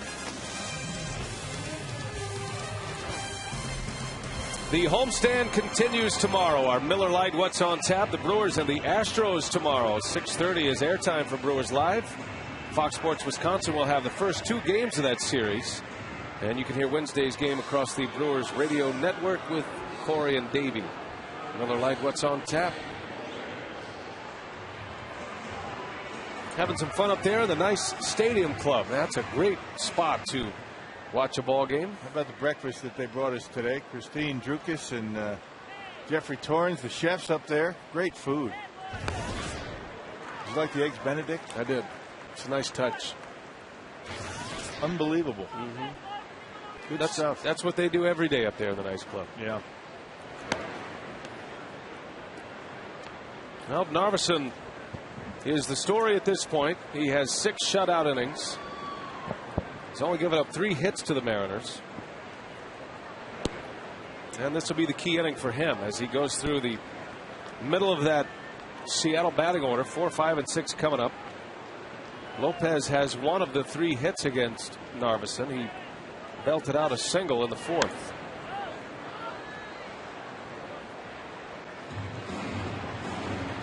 Milton Bradley is out of this game. Was lifted on the double switch. Narveson struck out Bradley to end the 6th inning with a runner at second base. Got him, little changeup, and Lopez is gone on strikes. That's number 6 for Narveson. Well, Dan Atanasio, son of Brewers owner Mark Atanasio, and his band Pan Am will be performing at the Cool TV Rock Stage on Tuesday. And they'll take to the stage at 3 o'clock. The band describes themselves as a band with a great amount of energy, rhythm, and excitement rock. And I'll attest to that. I've seen them. So Dan and the band Pan Am on the stage Tuesday. I think Dan's coming up tomorrow. Yeah. So the Heartbreakers were up here, and now Dan's coming up with Pan Am. Gives a preview of what's going to happen on Tuesday, right? Maybe he'll bring his bass guitar. Not sure. He'll definitely be bringing his vocals, though, because we're going to put a headset on.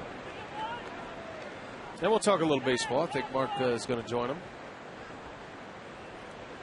Musical family, artistic family. Bouncing ball to third. McGee's got it. Josh Wilson retired. 2 outs in the 7th inning.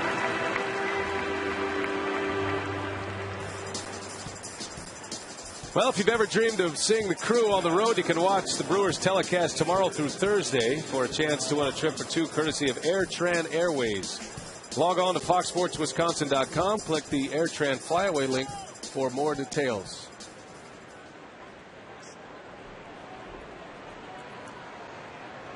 Little ball and glove painted on the belly. Brewers leading 3-0. Nothing better. Kind of get that sunburned in there, too, if you position it just right. It might melt. Oh, bonus sun today. Who would have thought that the roof would have been open when we left for the ballpark today? And looks like it's going to turn out to be a nice night.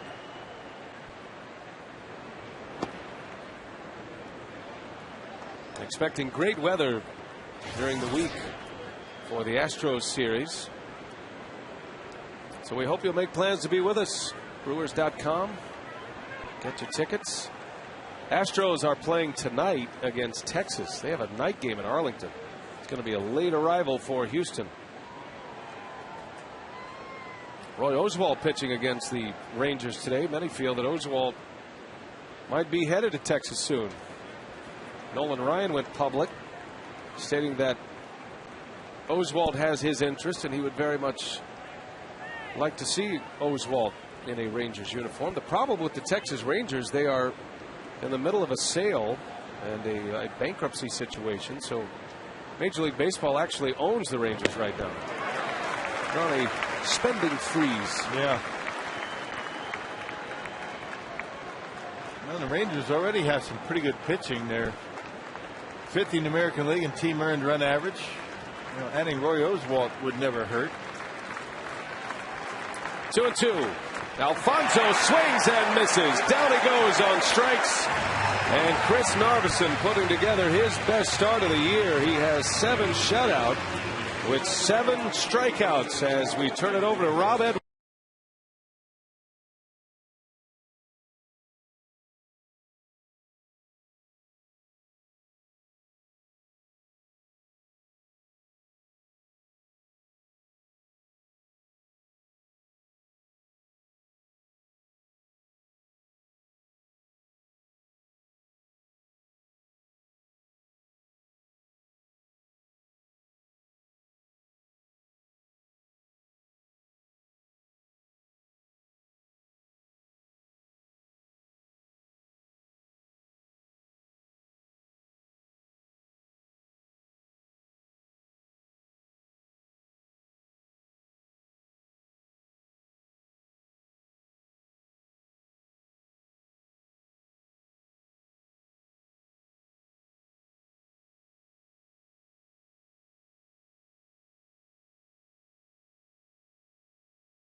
Jerry and Craig back with you at Miller Park. 3-0 as the Brewers have the lead and go to hitting in the bottom of the 7th inning. And Jerry, of course, the former pitcher, he's got to be talking about what Chris Narveson's doing out on the hill.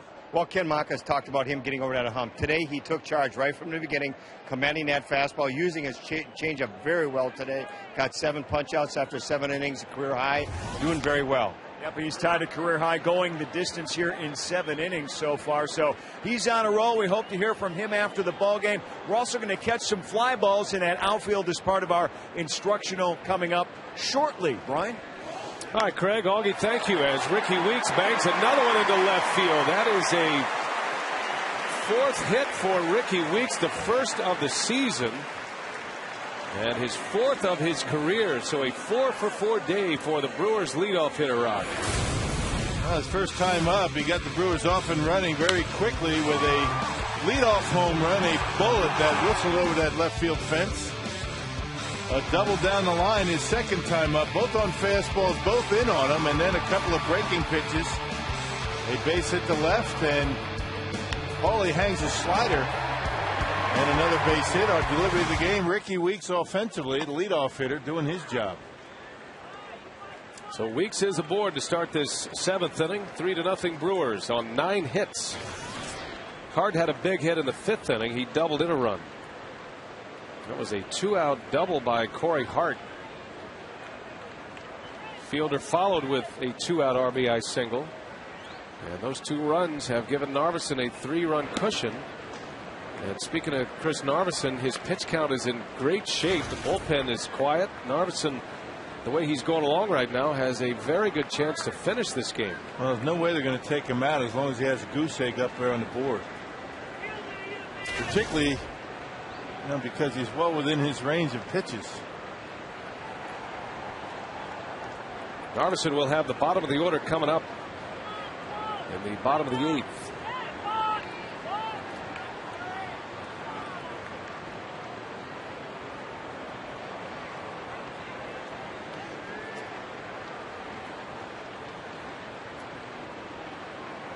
The Brewers have won 4 out of 5 on this homestand so far. That Mariners win yesterday snapped a 5-game winning streak for Milwaukee.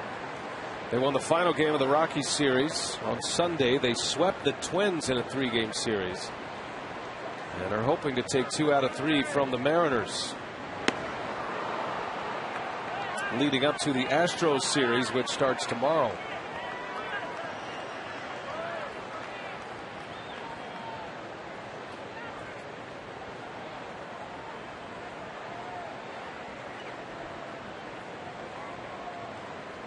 Cincinnati still leads the division by a half game over the Cardinals. The Brewers are 8.5 back as we begin play today. The Indians, without Russell Branyan, lead the Reds 4-1. Top of the 6th inning. The game's in Cincinnati. We'll have to keep our eye on Matt Laporta. He's been playing left field, kind of bouncing around between the outfield and first base. But the trade sending Branyan to the Mariners will give Laporta a chance to play every day at his most comfortable position. That was always the talk for Jack Zduriencik when he was a scouting director. He wanted to draft the best available big league ready talent, specifically for trades. And I remember when Laporta was drafted, but we have Prince Fielder at first base. But then Laporta was the key piece in the CC Sabathia deal just a year later. Laporta was out of that 07 draft, the first pick in 07 out of Florida. So they officially drafted him as a left fielder. That's how you fight that. Right. He's a hitter. You don't have to answer the question why you would draft a first baseman. Just change him. Well, we didn't. He's a left fielder. Oh, yeah. We see him in left field. Well, what about Ryan Braun? Well, exactly. He could play right field, too. Oh, what about Corey Hart? He could catch if need be. You make it work. Best available player. That's who you draft first. You never know what's going to happen down the road when these kids are ready. Well, fans in Cleveland are still waiting for the results to cash in from the CC Sabathia deal. They also traded away Cliff Lee. They traded away back-to-back Cy Young Award winners. No, they had to. They weren't going to be able to sign him. Get something for him. Well, let's see if Ricky takes off in his 3-2 pitch. Been a steady diet of off-speed pitches since Paulie's been ahead of Corey 2 strikes. See what he gives him. 3-2. Weeks at first. And Paulie checks on Ricky Weeks. Always a threat to run.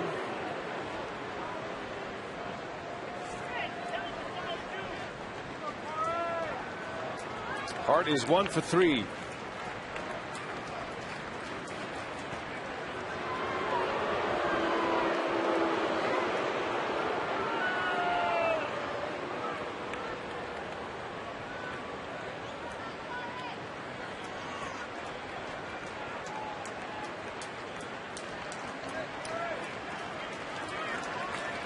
Corey with 58 runs batted in, had an RBI double his last time up. Weeks takes off, and Hart takes ball 4. First and second for Milwaukee. Good at bat by Corey Hart. And now 2 on for Prince Fielder, and we check in with Drew Olson.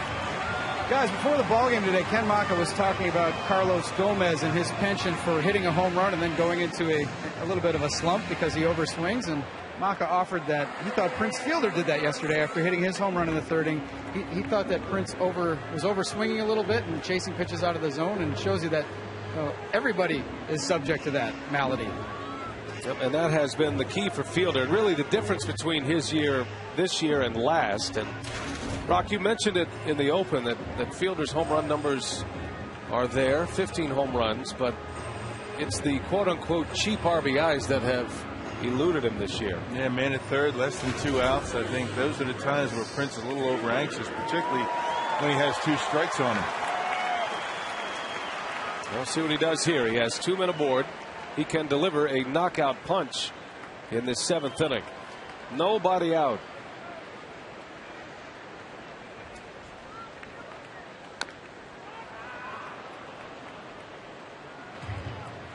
The Mariners put 3 on the right side of the infield against Fielder.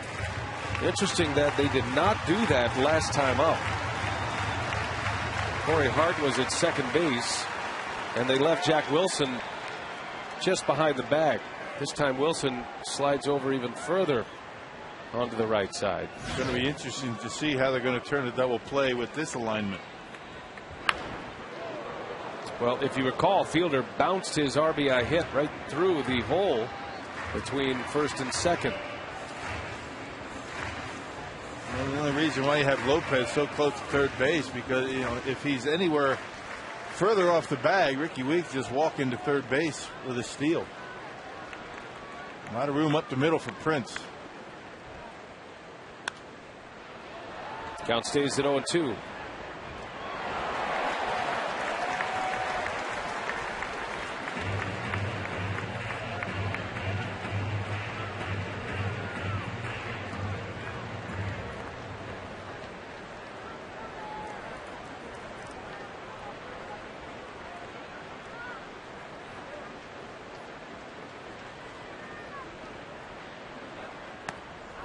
Struck him out. Paulie goes out of the strike zone, and Fielder chases. And that's the pitch we're talking about. Prince has been able to stay patient early in the count, but with 2 strikes, a little over anxious, particularly with men on base.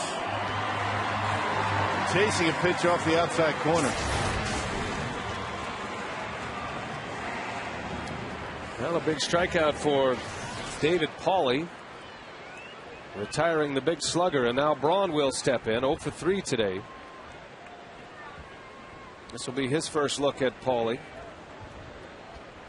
Braun was Jason Vargas' final hitter. Vargas went 5 today and gave up 3 runs and was on the hook for the loss. 2 on, 1 out, 3-0 Crew. Back to the mound. Oh, Paulie not going to second. He goes for the sure out instead. I think he's kicking himself after that. Could have gone to second base and maybe turned a double play. Probably not, but he might have thought that there were 2 outs. A mental breakdown by Paulie. Hey, get this. He jumps off the mound. He's in pretty good position, and he's got to throw to second base and maybe turn a double play. Brewers get an extra swing here this inning. And now a base hit will score 2. Base open at first. They will walk Casey McGee to face Jonathan Lucroy. So Wakamatsu will take his chances against the rookie.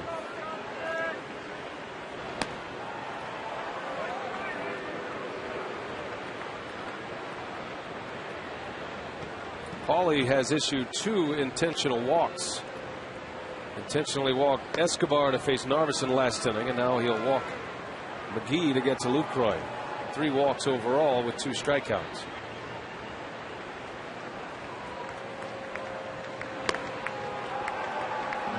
All right, the stage is set here for the rookie catcher.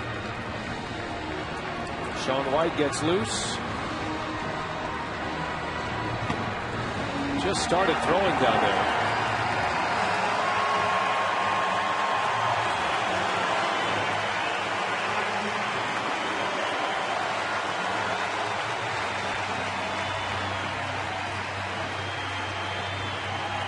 Here's Lucroy with the bases loaded.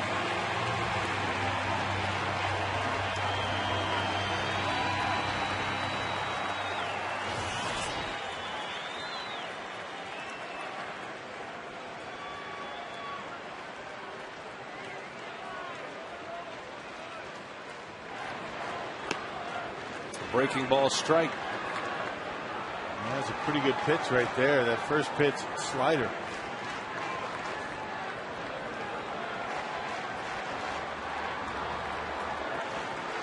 Three to nothing Brewers. Lucroy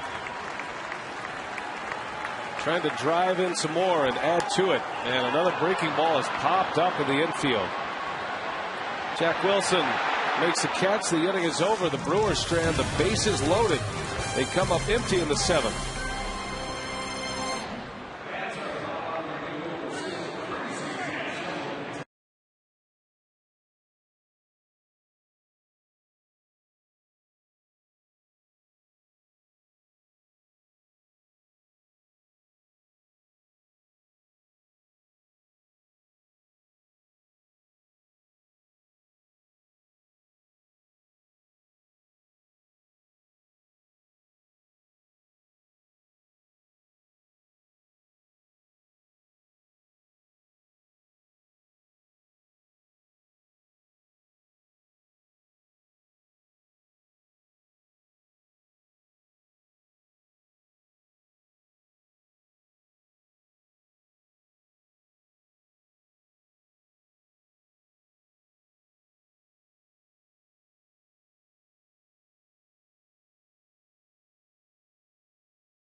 So the Brewers leading 3 to nothing. The roof is open. The sun is out.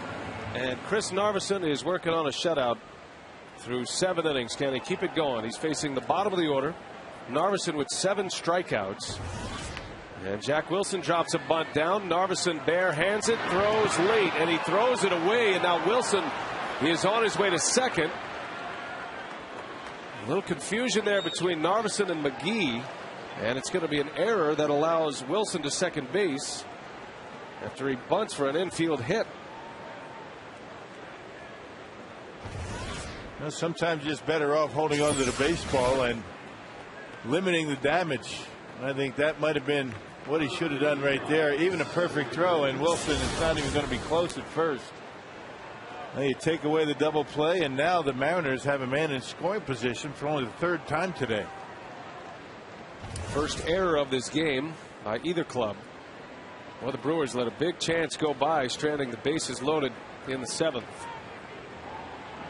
And now Narveson tries to keep it going as he deals a strike to Michael Saunders. First bullpen activity we've seen. And of John Axford loosening in the 8th inning. The Brewer closer.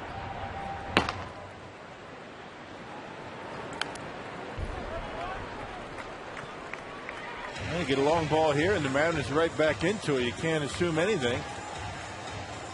Got to be ready. John Axford's had a couple of days off here.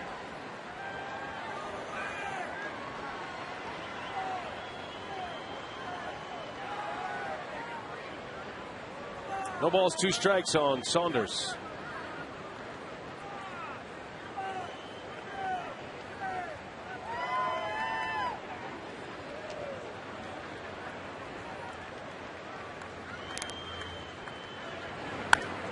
Into right. Corey Hart is there. Hit it right on the nose, but right at Corey Hart for the first out of the 8th inning. Well, the Mariners have not barreled up very often against Chris Narveson today. Well, Narveson's only at 101 pitches right now. He's done a nice job today. And he left that one up in the strike zone. Maybe a bit of fatigue settling in, but I doubt they're going to take him out until he gives up a run. Ryan Langerhans will hit. His second at bat against Narveson. And a strike on the corner. But a spinner from Narveson in there for strike one. Well, we saw Langerhans with the Washington Nationals most recently. He pinch hit in the 6th inning and then stayed in the game for Bradley in left field. So he bats for the second time against Narveson.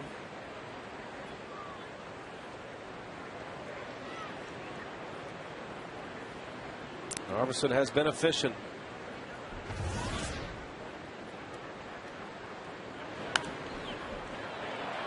And still able to get the fastball by Langerhans, and it's 1-2. Yeah, that's because every one of these hitters going up there thinking off speed. The lefties thinking curveball and slider. Right-handers thinking changeup, and able to slip 88, 89 mile-an-hour fastballs by these guys.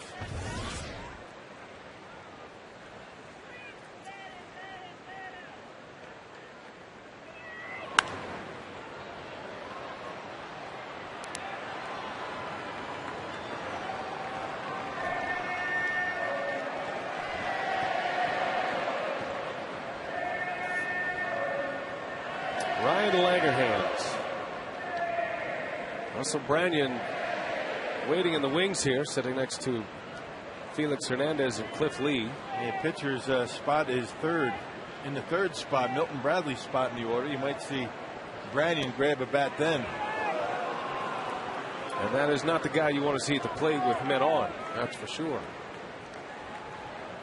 Branyan just arrived to the Mariners today, flying in from Cincinnati.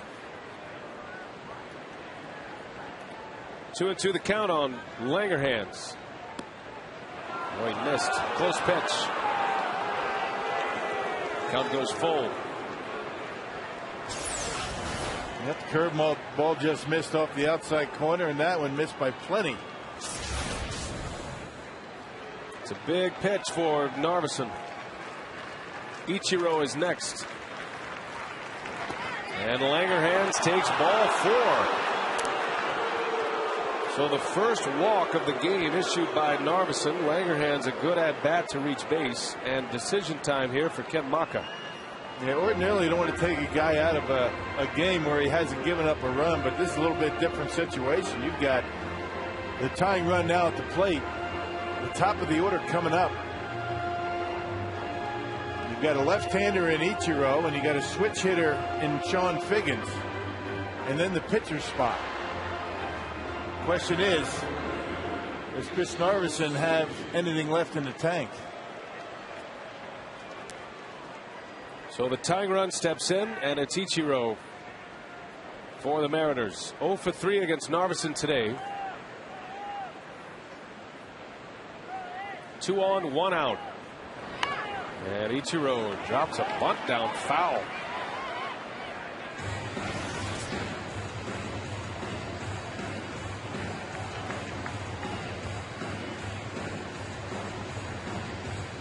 It's a dangerous hitter for Narveson. Ichiro has seen him 3 times. Narveson has handled him on the inside corner, and Lucroy sets up in there. And Ichiro slaps one to Escobar. The throw to second. Oh, that's a double play. The inning is over. Poor base running by the Mariners. Jack Wilson off too far, and Narveson gets out of it.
National League divisions, but there's always those regional rivalries that come into play.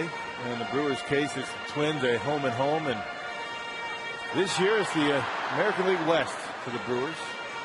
So you always, if you're a Brewer, match up with the Twins home and home. That's the regional rivalry. And then it's the American League West, all but the Oakland Athletics. Right. Brewers saw the Angels, the Mariners, and the Rangers. Last year it was the American League Central. Sean White pitching for Seattle. Third pitcher used by Wakamatsu. Vargas went 5. Paulie went 2 scoreless. Middle relief for the Mariners has been pretty good. You know, it started yesterday with Brian Sweeney, 4 shutout innings, and Paulie, who just got to the ball club today, 2 scoreless.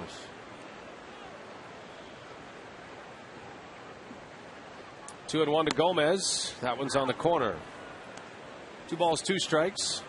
There's Brian Sweeney. Yesterday's winner, his first win in the big leagues since 2006. Went 4 innings yesterday. Scoreless baseball.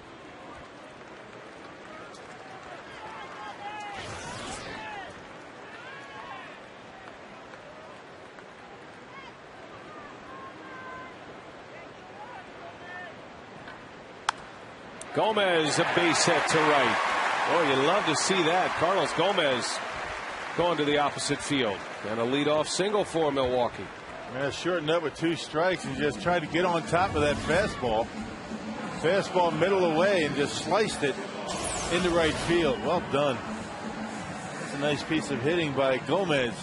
Brewers would love to see more of that approach from Gomez and get on base. Now, great speed to start the 8th.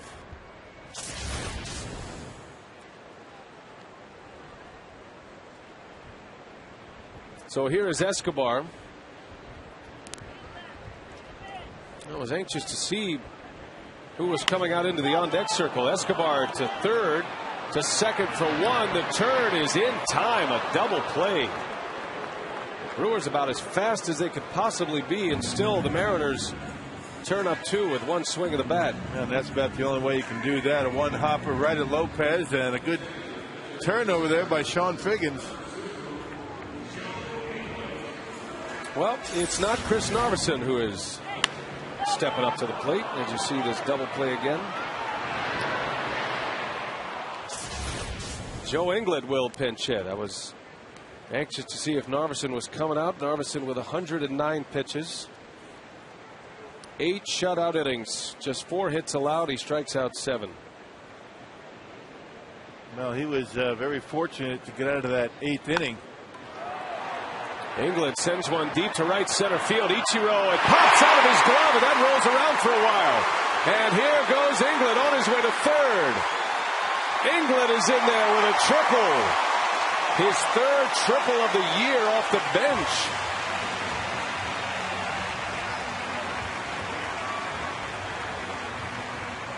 That's making your pinch hits count.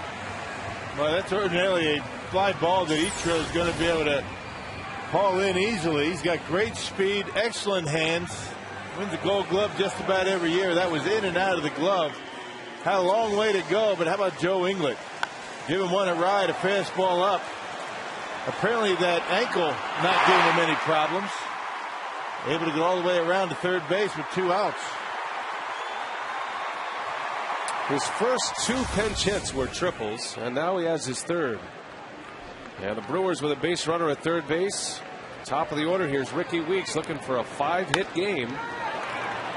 And he grounds to second for the out. The inning is over. So the Brewers turn it over to John Axford. We head to the 9th.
is none other than left-hander Chris Narveson. Yeah, only one walk through 8 innings of work. He was able to strike out 7.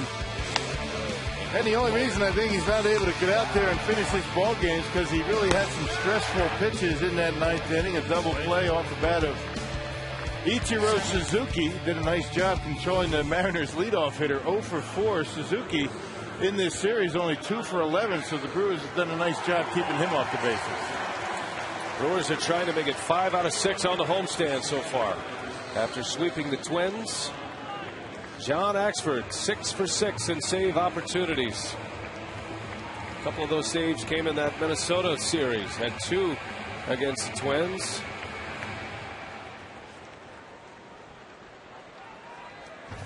Axford had a 2-inning save against Minnesota earlier on this homestand. As he enters the 9th, facing Sean Figgins to start it. And a big fastball for a strike from Axford.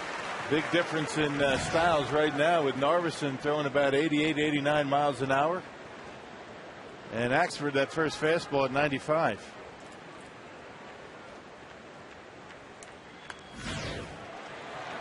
Well, it's the first time the Mariners have seen Axford.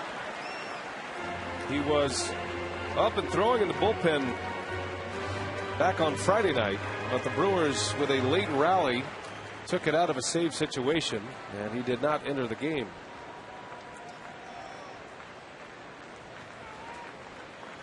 Oh, and 2 the count on Figgins. And he got it. He strikes him out with a breaking ball. And Figgins is barking at the home plate umpire. He can't believe it. But Axford rings up another one. 1 gone in the 9th. I'm not sure if he can't believe the call. He probably thought it was high, or the fact that a guy throws 95, 96 miles an hour could throw a curveball like that. Not where he wanted it, but did look high.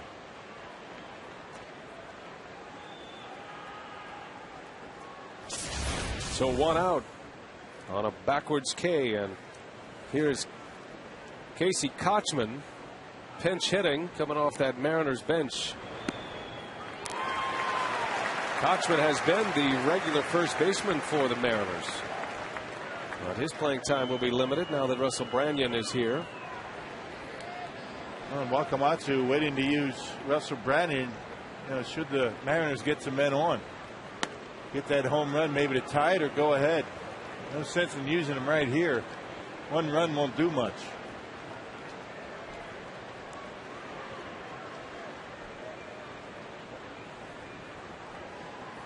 Axford's first outing since Wednesday, and a fastball strike. 1 and 2 the count on Kochman. His command has been impeccable. Trying to save it for Narveson. Narveson 2 outs away from his 7th win of the year.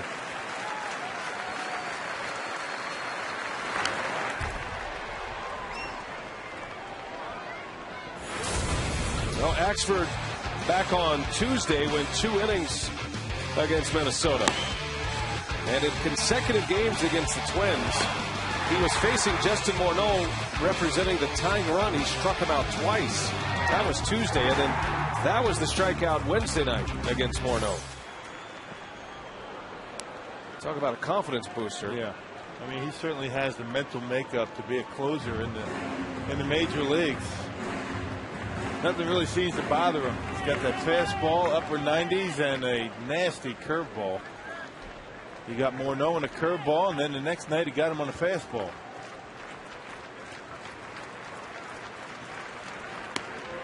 Strike called on the outside corner. Axford rings up Kochman. Back-to-back strikeouts here in the 9th inning. Bingo, right on the outside corner. And Mike Estabrook rings him up. Too close to take with 2 strikes.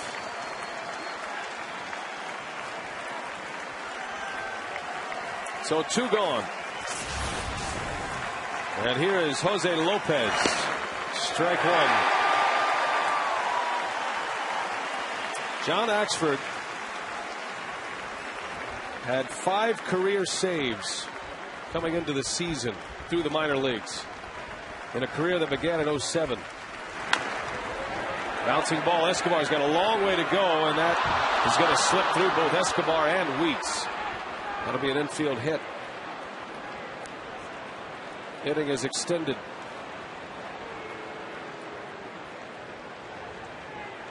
And here comes Branyan to the on-deck circle just in case.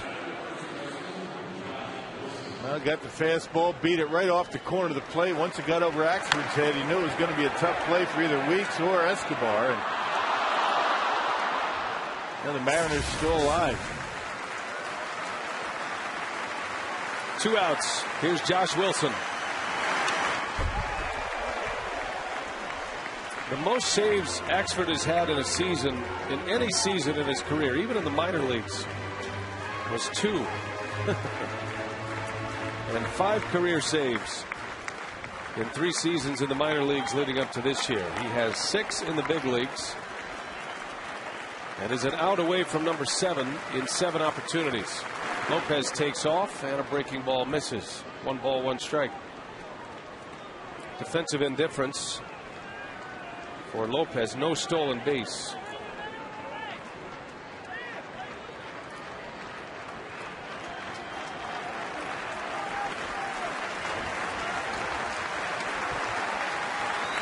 The tying run still in the on-deck circle.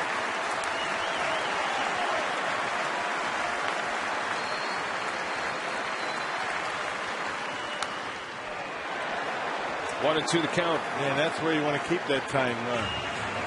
In the on-deck circle, especially when it's Russell Branyan.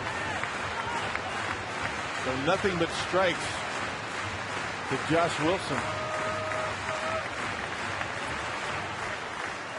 The Brewers have 4 shutouts this year as a pitching staff.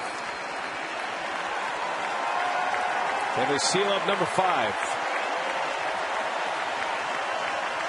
1 ball, 2 strikes. Josh Wilson, the pitch. And he fouls it away. He stays alive. That breaking ball that stayed up in the strike zone. 86 miles an hour. Get that breaking ball, bounce it, or blow him away with a heat. Don't hang the breaking pitch. You don't want to give Branyan an opportunity.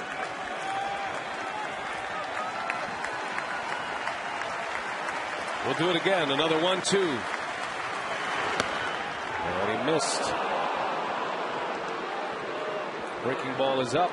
And it's 2 balls and 2 strikes on Wilson.